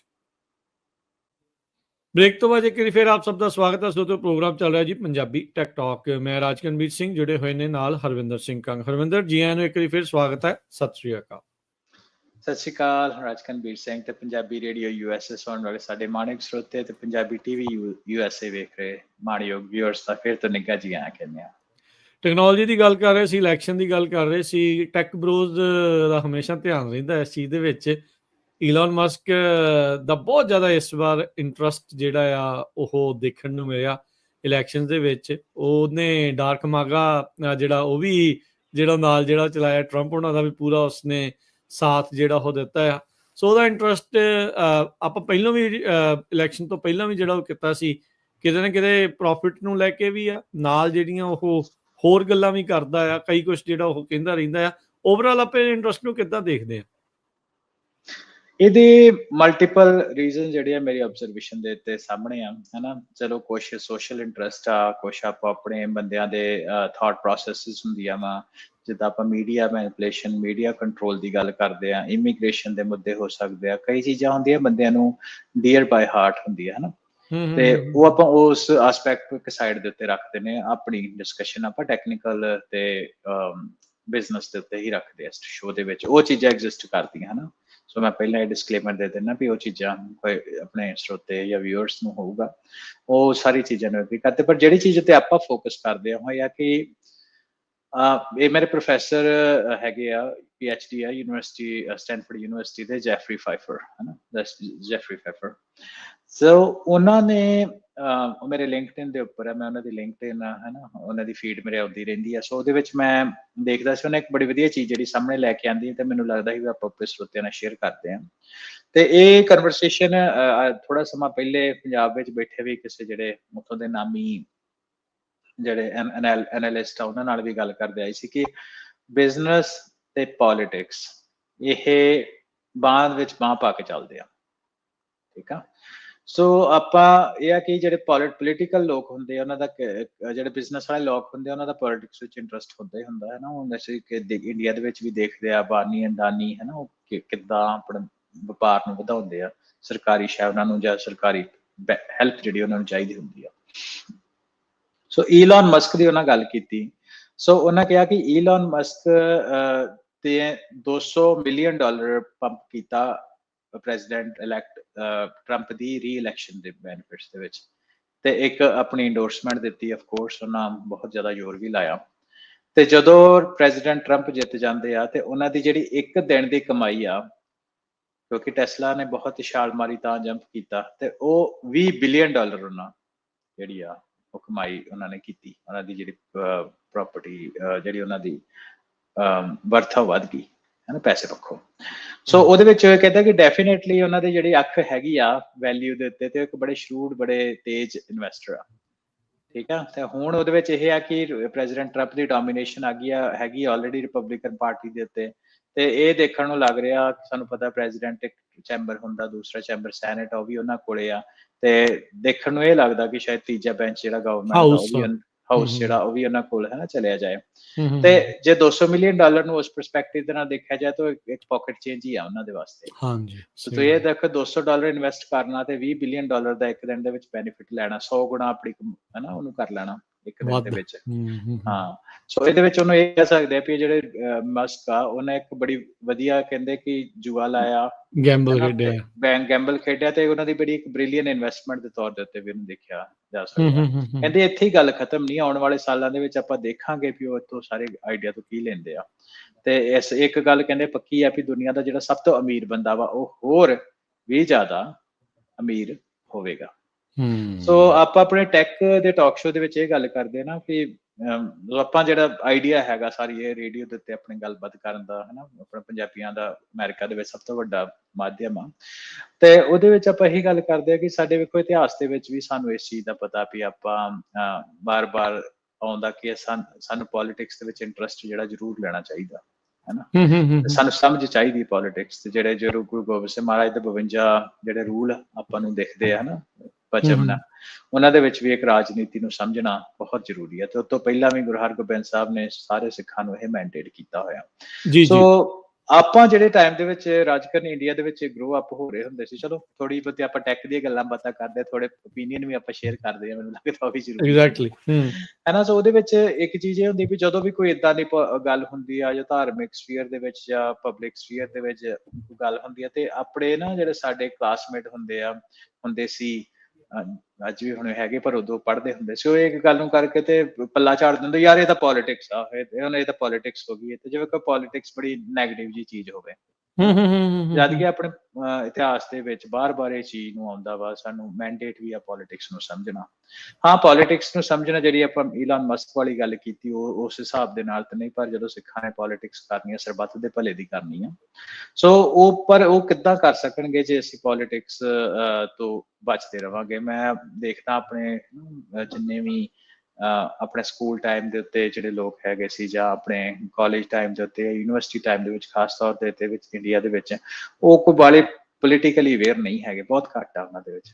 ਗਿਣਤੀ ਤੇ ਤੁਸੀਂ ਉਂਗਲਾਂ ਤੇ ਗਿਣ ਲਓਗੇ ਲੋਕ ਜਿਹੜੇ ਪੋਲੀਟੀਕਲੀ ਐਕਟਿਵ ਹੈ। ਜ਼ਿਆਦਾ ਤੇ ਇਹ ਹੈ ਵੀ ਆਪਣੀ ਰੋਜ਼ਮਰਾ ਦੀ ਜ਼ਿੰਦਗੀ ਦੇ ਚੱਕਰ ਦੇ ਵਿੱਚ ਪਏ ਹੋ। ਠੀਕ ਆ, ਉਹ ਵੀ ਜ਼ਰੂਰੀ ਆ, ਪਰ ਉਹਨਾਂ ਕਿ ਤੱਕ ਉਹਨਾਂ ਦਾ ਇੰਟਰਸਟ ਆ। ਬਾਕੀ ਕਿਸੇ ਨੂੰ ਹਨਾ ਹੱਥ ਪੱਲਾ ਝਾੜ ਦਿੰਦੇ ਵੀ ਯਾਰ ਪੋਲੀਟਿਕਸ ਤੋਂ ਆਪਾਂ ਕੀ ਲੈਣਾ ਹੈ, ਸਾਡੇ ਆਪਾਂ ਜਿਹਦਾ ਕੋਈ ਨੈਗੇਟਿਵ ਹੈ ਗੱਲ ਹੋਣੀ। ਸੋ ਪਰ ਇਹ ਚੀਜ਼ ਆਪਾਂ ਨੂੰ ਦੇਖਣੀ ਹੈ, ਭਾਵੇਂ ਤੁਸੀਂ ਬਿਜ਼ਨਸ ਕਰਨਾ, ਭਾਵੇਂ ਤੁਸੀਂ ਸੋਸਾਇਟੀ ਵਿੱਚ ਐਕਟਿਵਲੀ ਵਿਚਰਨਾ, ਭਾਵੇਂ ਤੁਸੀਂ ਸਰਬੱਤ ਦੇ ਭਲੇ ਦੀ ਵੀ ਗੱਲ ਕਰਨੀ ਆ, ਜਿਹੜਾ ਪੋਲੀਟਿਕਸ ਦਾ ਇਨਫਲੂਐਂਸ ਹੁੰਦਾ ਵਾ ਉਹ ਰਾਜਕਾਰਨ ਬਹੁਤ ਜ਼ਿਆਦਾ ਹੁੰਦਾ, ਤੇ ਉਹਦੇ ਨਾਲ ਤੁਸੀਂ ਆਪਣੀ ਗੱਲ ਨੂੰ ਵਧਾ ਕੇ ਕਰ ਸਕਦੇ ਹੋ, ਜਾਂ ਜਿਹੜੀ ਵੀ ਪਾਲਿਸੀ ਨੂੰ ਤੁਸੀਂ ਇੰਪਲੀਮੈਂਟ ਕਰਦੇ ਹੋ ਘੱਟੋ ਘੱਟ ਉਹਨੂੰ ਤੁਸੀਂ ਆਪਣੇ ਢੰਗ ਦੇ ਨਾਲ ਇਨਫਲੂਐਂਸ ਕਰ ਸਕਦੇ ਹੋ। ਸੋ ਆਪਾਂ ਇੱਕ ਅੱਜ ਇਲਨ ਮਸਕ ਦੀ ਐਗਜ਼ਾਮਪਲ ਲਈ ਟੈਕ ਸ਼ੋਅ ਦੇ ਵਿੱਚ, ਤੇ ਇਹ ਤੋਂ ਸਾਨੂੰ ਇੱਕ ਬਿਗਰ ਸਪੇਸ ਤੁਹਾਨੂੰ ਮਿਲਦੀ ਆ, like you get a big platform ਤੁਹਾਡੇ ਕੋਲ ਹੁੰਦਾ ਹੈ, ਤੁਹਾਡੀ ਹਰ ਇੱਕ ਕਹੀ ਹੋਈ ਗੱਲ ਨੂੰ ਬਹੁਤ ਧਿਆਨ ਦੇ ਨਾਲ ਵਿਚਾਰਿਆ ਜਾਂਦਾ ਹੈ, ਸੁਣਿਆ ਜਾਂਦਾ ਹੈ। ਸੋ ਤੁਹਾਡੀ ਗੱਲ ਦੀ ਵੇਟੇਜ ਵੱਧ ਜਾਂਦੀ ਹੈ ਨਾ, ਵੇਟੇਜ ਵੱਧ ਜਾਂਦੀ ਆ। ਸੋ ਹੁਣ ਰਾਜਕਾਰਨ ਨਾਲ ਅਹੁਦਾ ਜੁੜ ਜਾਂਦਾ ਹੈ। ਬਿਲਕੁਲ ਹਾਂਜੀ, ਅਹੁਦਾ ਜੁੜ ਜਾਂਦਾ। ਰਾਜਕਾਰਨ ਜਾਂ ਹਰਵਿੰਦਰ ਕੋਈ ਗੱਲ ਇੱਥੇ ਬਹਿ ਕੇ ਚੌਂਕ ਦੇ ਵਿੱਚ ਗੱਲ ਕਰਨ ਤੇ ਕਿਸੇ ਨੇ ਉਹਨੂੰ ਕਰਨਾ ਹੀ ਨਹੀਂ ਆ, ਬਿਲਕੁਲ ਉਹੀ ਕੋਈ ਇਲੈਕਟਡ ਅਫੀਸ਼ੀਅਲ ਕਵੇ ਤਾਂ ਉਹਦਾ ਧਿਆਨ ਜਿਹੜਾ ਅਫੀਸ਼ੀਅਲ ਕਰੂਗਾ ਤੇ ਉਹਨੇ ਜ਼ਿਆਦਾ ਇਹਦੇ ਤੇ ਇੰਪੈਕਟ ਪਾਉਣਾ। ਸੋ ਜੀ ਸੋ ਅੱਗੇ ਆਪਾਂ ਵਧਦੇ ਹਾਂ, ਸਮਾਂ ਆਪਣਾ ਸਮਾਪਤੀ ਦੇ ਵੱਲ ਨੂੰ ਭੱਜਿਆ ਜਾਂਦਾ ਆ। AI ਦੀਆਂ ਜਿਹੜੀਆਂ ਕੰਪਨੀਆਂ ਆ, ਰੀਸੈਂਟਲੀ ਆਪਾਂ ਹੁਣ ਦੇਖਿਆ ਜਦੋਂ ਤੋਂ ਇਲੈਕਸ਼ਨ ਰਿਜ਼ਲਟ ਆਏ ਆ, ਸਟਾਕਸ ਦੇ ਵਿੱਚ ਬਿਗ ਜੰਪਸ ਆ, ਕ੍ਰਿਪਟੋ ਕਰੰਸੀ ਦੇ ਵਿੱਚ ਬਿਗ ਜੰਪ ਆ। ਕ੍ਰਿਪਟੋ ਦੇ ਵਿੱਚ ਇਹ ਵੀ ਹੈ ਨਾ ਵੀ ਕ੍ਰਿਪਟੋ ਨੂੰ ਫਾਇਦਾ ਪਹੁੰਚਾਉਣ ਵਾਲੇ ਜਿਹੜੇ ਨਾਮ ਜੁੜੇ ਆ, ਜਿੱਦਾਂ ਈਲਨ ਮਸਕ ਤੇ ਹੋਰ, ਜਿੱਦਾਂ ਆਪਾਂ ਟੈਕ ਬਰੋਜ਼ ਜਿਹੜਾ ਸ਼ਬਦ ਵਰਤ ਲੈਂਦੇ ਆ, ਉਹ ਹੁਣ ਇਸ ਪ੍ਰਸ਼ਾਸਨ ਦੇ ਨਾਲ ਆ, ਤੇ ਲੋਕਾਂ ਨੂੰ ਲੱਗ ਰਿਹਾ ਵੀ ਇਹਦੇ ਵਿੱਚ ਕਾਫੀ ਗੁੱਡ ਇਨਵੈਸਟਮੈਂਟ ਓਪਰਚੁਨਿਟੀ ਆ, ਇਹਦੇ ਰਿਟਰਨਸ ਆ ਰਹੇ ਆ। ਸੋ ਫਾਰ ਤੇ ਆ ਰਹੇ ਆ, ਪਰ ਆਪਾਂ ਇਹੀ ਕਹਿ ਸਕਦੇ ਆ ਪੰਪ ਐਂਡ ਡੰਪ ਨਾ ਹੋਵੇ। ਹਾਂਜੀ, ਸੋ ਇਹ ਤਾਂ ਚੱਲਦਾ ਰਹਿੰਦਾ। ਸੋ ਆਪਾਂ ਕੋਈ ਲੀਗਲ ਐਡਵਾਈਸ ਜਾਂ ਕੋਈ ਐਡਵਾਈਸ ਫਾਈਨੈਂਸ਼ੀਅਲੀ ਤਾਂ ਦੇ ਨਹੀਂ ਸਕਦੇ, ਆਪਾਂ ਕੁਆਲੀਫਾਈਡ ਨਹੀਂ ਆ ਉਸ ਪਰਸਪੈਕਟਿਵ ਤੋਂ। ਪਰ ਇਹਦੇ ਚ ਇੱਕ ਗੱਲ ਤਾਂ ਰਾਜਕਾਰਨ ਇਹ ਆ ਕਿ ਇਹ ਲੋਕ ਡੈਫੀਨੇਟਲੀ ਪ੍ਰੋ ਕ੍ਰਿਪਟੋ ਆ, ਮਸਕ ਜਾਂ ਕਾਫੀ ਟੀਮ ਮੈਂਬਰਸ, ਪਰ ਆਉਣ ਵਾਲੇ ਟਾਈਮ ਦੇ ਵਿੱਚ ਕੀ ਇਹਨੂੰ ਇੰਪਲੀਮੈਂਟ ਕਰ ਸਕਦੇ ਜਾਂ ਉਹਦੇ ਚ ਕੀ ਚੇਂਜਸ ਲਿਆਉਂਦੇ ਆ, ਇਹ ਤੇ ਫਿਊਚਰ ਚ ਪਤਾ ਲੱਗੂਗਾ। ਉਹਨਾਂ ਚਿਰ ਤੱਕ ਸਪੈਕੂਲੇਸ਼ਨ ਬਹੁਤ ਜ਼ਿਆਦਾ, ਤੇ ਉਹਦੇ ਕਰਕੇ ਕ੍ਰਿਪਟੋ ਦੇ ਵਿੱਚ ਜੰਪ ਆ ਜਿਹੜਾ ਤਾਂ ਸਟਾਕ ਮਾਰਕੀਟ ਦਾ ਜਿਸ ਤੱਕ ਖਿਆਲ ਆ ਉਹਦਾ, ਤੇ ਇਹ ਆ ਕਿ ਉਹ ਤਾਂ ਆਈ ਥਿੰਕ ਉਹ ਥੋੜਾ ਮੋਰ ਨੈਚੁਰਲ ਆ ਸਪੈਕੂਲੇਸ਼ਨ ਨਾਲੋਂ। ਉਹ ਇਹ ਆ ਕਿ ਜਿਹੜਾ ਟਰੰਪ ਆ, ਪ੍ਰੈਜ਼ੀਡੈਂਟ ਇਲੈਕਟ ਟਰੰਪ, ਆਪਾਂ ਇਹਨਾਂ ਦੇ ਪਿਛਲੇ 4 ਸਾਲ ਤੇ ਜਦੋਂ ਪ੍ਰੈਜ਼ੀਡੈਂਟ ਸੀ ਉਹਦੇ ਵਿੱਚ ਇਹ ਦੇਖਿਆ ਕਿ US ਦੀਆਂ ਜਿਹੜੇ ਕਾਰਪੋਰੇਸ਼ਨਸ ਆ, ਉਹਨਾਂ ਦੇ ਬੈਨੀਫਿਟਸ ਦੇ ਲਈ ਉਹ ਬਹੁਤ ਵਧੀਆ ਰੂਲ ਬਣਾਉਂਦੇ ਆ। ਟੈਕਸ ਕੱਟਸ ਬਹੁਤ ਮਿਲੇ ਉਹਨਾਂ ਨੂੰ, ਟੈਕਸ ਕੱਟਸ ਵੀ ਮਿਲੇ, ਆਲਰੇਡੀ ਉਹਨਾਂ ਨੇ ਐਲਾਨ ਕੀਤੇ ਆ ਵੀ ਮੈਂ ਇਹਨਾਂ ਨੂੰ ਹੋਰ ਦੇਣੇ ਆ। ਬਿਲਕੁਲ। ਸੋ ਉਹਦੇ ਵਿੱਚ ਵਾਕਈ ਇਹਨਾਂ ਦੀ ਗਰੋਥ ਹੋਣ ਦਾ ਜਿਹੜਾ ਚਾਂਸ ਹੈ, ਉਹਦੇ ਕਰਕੇ ਸਟਾਕ ਮਾਰਕੀਟ ਵਿੱਚ ਆਪਾਂ ਨੂੰ ਤੇਜ਼ੀ ਜਿਹੜੀ ਪ੍ਰੋਫਿਟੇਬਿਲਟੀ ਜਦੋਂ ਕਿਸੇ ਕੰਪਨੀ ਦੀ ਵੱਧਦੀ ਆ, ਤੇ ਆਬਵੀਅਸਲੀ ਇਨਵੈਸਟਰਸ ਨੂੰ ਵੀ ਉਸ ਦੇ ਵਿੱਚ ਨਾਲ ਫਾਇਦਾ ਹੋਣਾ ਹੀ, ਬੈਨੀਫਿਟ ਹੁੰਦਾ ਜੀ। AI ਦੀ ਨਵੀਂ ਕੰਪਨੀ ਆ ਗਈ ਆ ਜਿਹਦੇ ਬਾਰੇ ਬੜੀ ਚਰਚਾ ਹੈ, ਜੈਨਰਿਕ AI ਰੋਬੋਟਿਕਸ। ਕੀ ਕਰਦੀ ਆ ਤੇ ਕੀ ਰੌਲਾ ਕਾਹਦਾ ਇੰਨਾ ਜ਼ਿਆਦਾ, ਇਹਨਾਂ ਨੂੰ ਲੈ ਕੇ ਕਿਉਂ ਚਰਚਾ? ਰੌਲਾ ਰਾਜਕਾਰਨ ਇਸ ਲਈ ਆ ਕਿਉਂਕਿ ਜਿਹੜੇ ਵੱਡੇ ਨਾਮ ਆ ਉਹ ਉਹਦੇ ਤੇ ਇਨਵੈਸਟ ਕਰ ਰਹੇ ਆ, ਹੈਨਾ। ਜਿੱਦਾਂ ਤੁਸੀਂ ਆਪਣੇ ਜੈਫ ਬੈਜ਼ੋਸ ਕਰ ਲਈਏ, ਖੋਸਲਾ ਵੈਂਚਰਸ ਕਰ ਲਓ, ਹੈਨਾ, ਜਾਂ ਤੁਸੀਂ ਯੂ ਨੇਮ ਇਟ, ਤੁਹਾਨੂੰ ਜਿਹੜੇ ਵੀ ਵੱਡੇ ਨਾਂ ਹੈਗੇ ਆ ਤੁਹਾਨੂੰ ਇਹਦੇ ਵਿੱਚ ਇਨਵੈਸਟਮੈਂਟ ਦੇ ਉੱਤੇ ਮਿਲ ਰਹੇ। ਪਰ ਜਿਹੜੀ ਅਗਲੀ ਜਿਹੜੀ ਇੰਪੋਰਟੈਂਟ ਜਿਹੜੀ ਚੀਜ਼ ਇਸ ਕੰਪਨੀ ਦੀ, ਉਹ ਆਪਾਂ ਗੱਲ ਕਰਦੇ ਵੀ ਕਿਹੜੀ ਇਹੋ ਜਿਹੀ ਚੀਜ਼ ਕੋਲ ਗਿੱਦੜ ਸਿੰਘੀ ਆ ਜਿਹਦੇ ਕਰਕੇ ਜੇ ਲੋਕੀ ਬਹੁਤ ਇਨਵੈਸਟ ਕਰ ਰਹੇ ਆ। ਸੋ ਇਹ ਰਾਜਕਾਰਨ ਬਹੁਤ ਇੱਕ ਵੈਸੇ ਪਬਲਿਕ ਸਫੀਅਰ ਵਿੱਚ ਇਹਦੀ ਕੰਪੈਰੀਟਿਵਲੀ ਘੱਟ ਇਨਫੋਰਮੇਸ਼ਨ ਆ, ਪਰ ਜਿੰਨਾ ਕੁ ਹੈਗਾ ਉਹਨਾਂ ਕੁ ਆਪਾਂ ਤੁਹਾਨੂੰ ਦੱਸਦੇ ਹਾਂ। ਸੋ ਜੋ ਇਹਦੇ ਤੇ ਰਾਜਕਾਰਨ ਕੰਮ ਕਰ ਰਹੇ ਹੋ ਹੈਗੇ ਕਿ ਆਰਟੀਫਿਸ਼ੀਅਲ ਇੰਟੈਲੀਜੈਂਸ ਦਾ ਤੇ ਰੋਬੋਟਿਕਸ ਦਾ ਬੜਾ ਇੱਕ ਸੋਹਣਾ ਸੁਮੇਲ ਆ। ਹੁਣ ਤੱਕ ਕੀ ਆ ਕਿ ਤੁਸੀਂ ਰੋਬੋਟ ਲੈਂਦੇ ਹੋ, ਮੰਨ ਲਓ ਮੈਨੂਫੈਕਚਰਿੰਗ ਦੇ ਵਿੱਚ ਤੁਸੀਂ ਇੱਕ ਰੋਬੋਟ ਲੈ ਲਿਆ ਨਾ, ਮੈਨੂਫੈਕਚਰਿੰਗ ਦਾ ਉਹਨੇ ਕੰਮ ਕਰਨਾ, ਤੁਸੀਂ ਘਰ ਵਿੱਚ ਰੂੰਬਾ ਜਾਂ ਹੋਰ ਏਦਾਂ ਦੀ ਕੰਪਨੀ ਦਾ ਰੋਬੋਟ ਲੈ ਲਈ ਜਿਹਨੇ ਕਲੀਨ ਸਵੀਪਿੰਗ ਕਰਨੀ ਹੈ, ਹਨਾ, ਸਫਾਈ ਕਰਨੀ। ਇਹ ਨਾਲ ਦੀ ਨਾਲ ਪਰ ਸਾਨੂੰ ਇਹ ਪਤਾ ਵੀ ਆਰਟੀਫਿਸ਼ੀਅਲ ਇੰਟੈਲੀਜੈਂਸ ਦਾ ਜਿਹੜਾ ਸਭ ਤੋਂ ਵੱਡਾ ਬੈਨੀਫਿਟ ਹੈ ਕਿ ਉਹਦੇ ਕੋਲ ਕਾਮਨ ਸੈਂਸ ਵੀ ਬਹੁਤ ਆ, ਹੈਨਾ। ਮੰਨ ਲਓ ਤੁਸੀਂ ਚੈਟ GPT ਜਾਂ ਕੋਈ ਹੋਰ ਏਦਾਂ ਦੇ ਲੈ ਲੈਣ, ਮੈਂ ਐਗਜ਼ਾਮਪਲ ਦਿੰਦਾ, ਉੱਤੇ ਤੁਸੀਂ ਕੋਈ ਟਾਈਪੋ ਵਾਲਾ ਵਰਡ ਵੀ ਸੈਂਡ ਕਰ ਦਿੰਦੇ ਹੋ ਤੇ ਉਹ ਤੁਹਾਨੂੰ ਆਪੇ ਕਰੈਕਟ ਕਰਕੇ ਕੰਟੈਕਸਟ ਬਣਾ ਕੇ ਤੁਹਾਨੂੰ ਉਹਦਾ ਰਿਪਲਾਈ ਦੇ ਦਿੰਦਾ, ਰਾਈਟ। ਤੇ ਜਿਹੜਾ ਇਹ ਸਮੇਲ ਆ ਰੋਬੋਟਿਕਸ ਤੇ ਆਰਟੀਫਿਸ਼ੀਅਲ ਇੰਟੈਲੀਜੈਂਸ ਦੇ ਵਿੱਚ ਇੱਕ ਜੈਨਰਿਕ ਰੋਬੋਟ ਜਿਹੜੇ ਆ ਤੁਹਾਨੂੰ ਪੇਸ਼ ਕਰਨਗੇ, ਜਿਹਦੇ ਵਿੱਚ ਤੁਸੀਂ ਇੱਕ ਰੋਬੋਟ ਨੂੰ ਕਹਿ ਦੋਗੇ ਭਾਈ ਮੇਰੇ ਘਰ ਵਿੱਚ ਸਫਾਈ ਕਰ ਦੇ, ਉਹ ਰੋਬੋਟ ਜਿਹੜਾ ਨੈਚੁਰਲ ਲੈਂਗੁਏਜ ਵਿੱਚ ਲਾਈਕਲੀ ਨੈਚੁਰਲ ਲੈਂਗੁਏਜ ਕਹਿੰਦਾ ਭਾਵ ਵੀ ਜਿੱਦਾਂ ਆਪਾਂ ਤੁਸੀਂ ਆਪਸ ਚ ਗੱਲਬਾਤ ਕਰਦੇ ਹਾਂ, ਪ੍ਰੋਗਰਾਮਿੰਗ ਵਗੈਰਾ ਦੀ ਲੋੜ ਨਹੀਂ, ਉਹਦੇ ਵਿੱਚ ਕਹੋਗੇ ਭਾਈ ਆਓ ਬਾਹਰੋਂ ਮੇਰੇ ਏਦਾਂ ਕਰ ਪਿਆ ਦਰਖਤਾਂ ਦੇ ਕੱਪੜੇ ਚੱਕ ਲਿਆ, ਮੀਂਹ ਪੈਂਦੇ ਆ ਬਾਹਰ, ਕੱਪੜੇ ਪੈਣ, ਏਦਾਂ ਕਹਿ ਸਕਦੇ। ਤੁਸੀਂ ਜੈਨਰਿਕ ਕਮਾਂਡ ਦੇ ਨਾਲ ਜਿਹੜਾ ਰੋਬੋਟ ਆ ਤੁਹਾਡੇ ਘਰ ਦਾ ਹੈਲਪਰ ਹੋ ਜਾਊਗਾ, ਸੋ ਹੂੰ ਉਹਦੇ ਵਿੱਚ ਜੋ ਉਹਨਾਂ ਦਾ ਰਿਜ਼ਲਟ ਰਾਜਕਰਨ, ਜੋ ਮੈਂ ਕੁਝ ਰਿਪੋਰਟਸ ਪੜ੍ਹਦਾ ਸੀ ਕਿ ਜਿਹੜਾ ਉਹਨਾਂ ਦਾ ਰਿਜ਼ਲਟ ਆ ਉਹ ਕਾਫੀ ਜ਼ਿਆਦਾ ਪੋਜ਼ਿਟਿਵ ਆ। ਤੁਸੀਂ ਇਹ ਹਿਸਾਬ ਲਾਓ ਕਿ ਘਰ ਦਾ ਪੰਜ ਤਰੀਕੇ ਦਾ ਕੰਮ ਕਰਨ ਦੇ ਲਈ ਤੁਹਾਨੂੰ 5 ਰਿਪੋਰਟ ਜੇ ਚਾਹੀਦੇ ਹੋਣ, ਉਹਦੇ ਵਰਸਸ ਇੱਕ ਰਿਪੋਰਟ ਆਰਟੀਫੀਸ਼ੀਅਲ ਇੰਟੈਲੀਜੈਂਸ ਇਨੇਬਲ ਤੁਹਾਨੂੰ ਮਿਲ ਜੇ, ਤੇ ਉਹ ਤਾਂ ਹੂੰ ਡੈਫੀਨੇਟਲੀ ਇੱਕ ਪ੍ਰੋਮਿਸਿੰਗ ਚੀਜ਼ ਆ। ਹੂੰ ਸੋ ਇਹ ਜਿਹੜਾ ਕੰਮ ਆ ਇਹ ਹੋ ਰਿਹਾ। ਸੋ ਮੈਂ ਹੁਣ ਇਹ ਚਲੋ ਮੈਨੂੰ ਉਦਾਂ ਲੱਗਦਾ ਵੈਸੇ ਹਰਵਿੰਦਰ ਆਪਾਂ ਜਦੋਂ ਵੀ AI ਦੀ ਗੱਲ ਕੀਤੀ, ਇਹ ਗੱਲ ਨੂੰ ਆਪਾਂ ਬਹੁਤ ਵਾਰੀ ਜਿਹੜਾ ਛੋਇਆ ਆ ਵੀ ਰਿਡੰਡੈਂਟ ਜਨੈਰਿਕ ਕੰਮ ਕਰਨ ਦੇ ਲਈ AI ਨੇ ਜਿਹੜਾ ਹੱਥ ਪਾਉਣਾ ਹੀ ਪਾਉਣਾ ਆ, ਉੱਥੇ ਆਪਾਂ ਨੂੰ ਅਸਰ ਜਿਹੜਾ ਉਹ ਦੇਖਣਾ ਹੀ ਦੇਖਣਾ ਆ। ਇਸ ਵਾਰ ਜਦੋਂ ਆਪਾਂ ਨਗਰ ਕੀਰਤਨ ਤੇ ਵੀ ਗਏ ਸੀ, ਕਾਫੀ ਲੋਕਾਂ ਦੀ ਆਪਾਂ ਨੂੰ ਆਪਣੇ ਇਸ ਸ਼ੋਅ ਦੇ ਬਾਰੇ ਫੀਡਬੈਕ ਵੀ ਮਿਲੀ। ਥੈਂਕ ਯੂ ਉਹਨਾਂ ਦਾ, ਬੜੇ ਧਿਆਨ ਦੇ ਨਾਲ ਸੁਣਦੇ ਆ। ਸੋ ਇਹ ਆ ਵੀ ਆਪਾਂ ਫੇਰ ਉਹੀ ਸਲਾਹ ਕਹਿ ਲਓ ਜਾਂ ਇੱਕ ਜੋ ਕੰਨ ਤੇ ਲਿਖਿਆ ਉਹ ਪੜ੍ਹ ਰਹੇ ਆ, ਤੁਹਾਡੇ ਨਾਲ ਜਿਹੜਾ ਉਹ ਸ਼ੇਅਰ ਕਰ ਰਹੇ ਆ ਵੀ ਜਿਹੜੀ ਸਟੱਡੀ ਆ ਜਾਂ ਕਿਡਸ ਪਾਸੇ ਵੱਲ ਨੂੰ ਅੱਗੇ ਜਾਣਾ ਆ, ਨੋ ਡਾਊਟ ਬਹੁਤ ਸਾਰੀਆਂ ਆਪਸ਼ਨਸ ਖੁੱਲਦੀਆਂ ਰਹਿੰਦੀਆਂ ਆ, ਪਰ AI ਦੇ ਵਿੱਚ ਬਹੁਤ ਜ਼ਿਆਦਾ ਓਪਰਚੁਨਿਟੀ ਆਪਾਂ ਨੂੰ ਜਿਹੜੇ ਆਉਂਦੇ ਸਮੇਂ ਦੇ ਵਿੱਚ ਦਿਸਦੀ ਹੋ ਰਹਿਣੀ ਆ। ਜੀ ਜੀ ਬਿਲਕੁਲ। ਸੋ ਉਹਦੇ ਨਾਲ ਇਹ ਜਿਹੜੀ ਕੰਪਨੀ ਕਾਫੀ ਪਪੂਲਰ ਹੋਈ। ਪਰ ਜਿਹੜੀ ਤੁਸੀਂ ਗੱਲ ਕਹੀ ਉਹਦੇ ਵਿੱਚ ਇਹੀ ਆ ਕਿ ਜਿਹੜੇ ਰਿਡੰਡੈਂਟ ਟਾਸਕ, ਆਪਾਂ ਹੁਣ ਇਲਨ ਮਸਕ ਦੀ ਹੀ ਗੱਲ ਕਰਦੇ, ਤੇ ਉਹਨੇ ਜਿਹੜਾ ਨਵਾਂ ਪਲਾਨ ਲੈ ਕੇ ਆ ਰਹੇ ਆ, ਨਵੀਂ ਕਾਰਾਂ ਬਿਨਾਂ ਸਟੀਅਰਿੰਗ ਤੋਂ, ਉਹਦੇ ਨਾਲ ਉਬਰ ਜਿਹੜੇ ਲੋਕ ਆ ਉਹਨਾਂ ਨੂੰ ਥੋੜਾ ਇੰਪੈਕਟ ਪਊਗਾ। ਮੈਂ ਉਬਰ ਦੀ ਗੱਲ ਰਾਜਕਰਨ ਇੱਥੇ ਇਸ ਲਈ ਕੀਤੀ ਆ ਕਿਉਂਕਿ ਆਪਾਂ ਜਦੋਂ ਇਲੈਕਸ਼ਨ ਦਾ ਆਪਾਂ ਕਵਰੇਜ ਕਰਦੇ ਸੀ, ਇੱਕ ਸਾਡੇ ਕਾਲਰ ਆਏ ਸੀ, ਉਹਨੇ ਇੱਕ ਗੱਲ ਕਹੀ ਸੀ, ਤੇ ਉਹਦੇ ਤੇ ਮੈਨੂੰ ਲੱਗਦਾ ਮੈਂ ਗੱਲ ਜਿਹੜੀ ਆ ਉਹ ਖਤਮ ਕਰ ਦੇਣੀ ਆਪਣੀ, ਕਿਉਂਕਿ ਆਪਣਾ ਜੀ ਟਾਈਮ ਜੀ ਨਹੀਂ ਹੋ ਗਿਆ। ਜ਼ਰੂਰ। ਉਹੀ ਇੱਕ ਕਾਰਨ ਸੀ ਕਿ ਆਪਾਂ ਇਹ ਰੈਗੂਲਰ ਟਾਕ ਸ਼ੋ ਕਰਦੇ। ਉਹਦੇ ਵਿੱਚ ਉਹਨੇ ਇੱਕ ਗੱਲ ਕਹੀ ਸੀ ਵੀ ਦੇਖੋ ਭਾਈ, ਇਹ ਜਿਹੜੇ ਹੈਗੇ ਸੀ ਲੋਕ, ਆਪਾਂ ਟੈਕਸੀ ਚਲਾਉਂਦੇ ਹੁੰਦੇ ਸੀ, ਇਹਨਾਂ ਨੂੰ ਪਤਾ ਲੱਗ ਗਿਆ ਸੀ ਪਹਿਲਾਂ, ਤੇ ਇਹਨਾਂ ਕੀ ਕੀਤਾ ਕਿ ਸਾਨੂੰ 2-2 2.5 ਲੱਖ ਦੀ ਮੈਡਾਲੀਅਨ ਦੇ ਲਾਇਸੈਂਸ ਵੇਚੇ। ਠੀਕ ਆ, ਬਾਅਦ ਅਸੀਂ ਉਹ ਲਾਇਸੈਂਸ ਲੈ ਲਿਆ ਤੇ ਉਸ ਤੋਂ ਬਾਅਦ ਇਹਨਾਂ ਉਬਰ ਲੈ ਕੇ ਆ ਜ਼ੀਰੋ ਗਈ, ਕਰਤਾ। ਹੈ ਨਾ। ਸੋ 100% ਉਹ ਗੱਲ ਜਿਹੜੀ ਆ ਹੋਈ ਤਾਂ ਏਦਾਂ ਹੀ, ਪਰ ਕੀ ਉਹਦੇ ਪਿੱਛੇ ਮਲੇਸ਼ੀਅਸ ਇੰਟੈਂਟ ਹੈਗੀ ਸੀ ਜਾਂ ਨਹੀਂ, ਔਰ ਇਹ ਉਹ ਲੋਕੀ ਜਾਣਦੇ ਜਿਨ੍ਹਾਂ ਨੇ ਇਦਾਂ ਕੀਤਾ। ਪਰ ਜੇ ਆਪਾਂ ਉਸ ਜਗ੍ਹਾ ਦੇ ਉੱਤੇ ਹੁੰਦੇ, ਜਿਹੜੀ ਆਪਾਂ ਕੋਸ਼ਿਸ਼ ਕਰ ਰਹੇ ਹਾਂ ਸਟਾਕ ਸ਼ੋਅ ਦੇ ਰਾਹੀਂ ਵੀ ਆਉਣ ਵਾਲੀ ਟੈਕਨੋਲੋਜੀ ਕੀ ਆ, ਹੁਣ ਉਹ ਲੋਕ ਸੀ ਜਿਨ੍ਹਾਂ ਨੇ ਮੈਡਾਲੀਅਨ ਦੇ ਲਾਇਸੈਂਸ ਤੁਹਾਨੂੰ ਵੇਚੇ, ਉਹਨਾਂ ਕੋਲ ਕੀ ਵੱਧ ਸੀ ਤੁਹਾਡੇ ਨਾਲੋਂ, ਉਹਨਾਂ ਕੋਲ ਜਾਣਕਾਰੀ ਵੱਧ ਸੀ। ਉਹਨਾਂ ਦਾ ਇਨਫੋਰਮੇਸ਼ਨ ਸੀ ਉਸ ਬਸ। ਇਨਫੋਰਮੇਸ਼ਨ ਇਜ਼ ਅ ਕੀ, ਹੈ ਨਾ, ਇਨਫੋਰਮੇਸ਼ਨ ਇਜ਼ ਐਵਰੀਥਿੰਗ। ਉਹਨਾਂ ਕੋਲ ਜਾਣਕਾਰੀ ਵੱਧ ਸੀ, ਉਹਨਾਂ ਕੋਲ ਰਿਸਰਚ ਜਾਂ ਉਹਨਾਂ ਦੇ ਸੋਰਸ ਆਫ ਇਨਫੋਰਮੇਸ਼ਨ ਇਦਾਂ ਦੇ ਹੈਗੇ ਸੀ ਕਿ ਜਿਹਦੇ ਵਿੱਚ ਉਹਨਾਂ ਨੇ ਇਹ ਜਾਣਕਾਰੀ ਉਹਨੂੰ ਪਹਿਲਾਂ ਪਤਾ ਲੱਗ ਗਈ ਸੀ ਕਿ ਅੱਜ ਤੋਂ 5 ਸਾਲ ਨੂੰ ਕੀ ਹੋਣਾ। ਸੋ ਉਹਦੇ ਅਕੋਰਡਿੰਗਲੀ ਉਹਨਾਂ ਐਕਟ ਕੀਤਾ। ਤੇ ਜਿਨ੍ਹਾਂ ਲੋਕਾਂ ਕੋਲ ਜਾਣਕਾਰੀ ਨਹੀਂ ਸੀ, ਇਹ ਸਾਡੇ ਕਾਲਰ ਨੇ ਸਾਨੂੰ ਔਨ 에ਅਰ ਆ ਕੇ ਕਿਹਾ ਸੀ, ਸੋ ਉਹਦਾ ਰਿਪਲਾਈ ਮੈਂ ਉਹ ਕਰਦਾ। ਇਦਾਂ ਫਸ ਜਾਂਦਾ ਬੰਦਾ। ਤੇ ਸਾਡੀ ਇਹ ਕੋਸ਼ਿਸ਼ ਇਹ ਆ ਵੀ ਜਿਹੜੇ ਉਹ ਤਰੀਕੇ ਹੈਗੇ ਸੀ ਜਿਨ੍ਹਾਂ ਕਰਕੇ ਆਪਾਂ ਪਹਿਲਾਂ ਪਿੱਛੇ ਰਹਿ ਗਏ ਜਾਂ ਪਿੱਛੇ ਰਹਿ ਗਏ, ਉਹ ਅਸੀਂ ਐਜ਼ ਅ ਕਮਿਊਨਿਟੀ ਦੁਬਾਰਾ ਨਾ ਰਿਪੀਟ ਕਰੀਏ।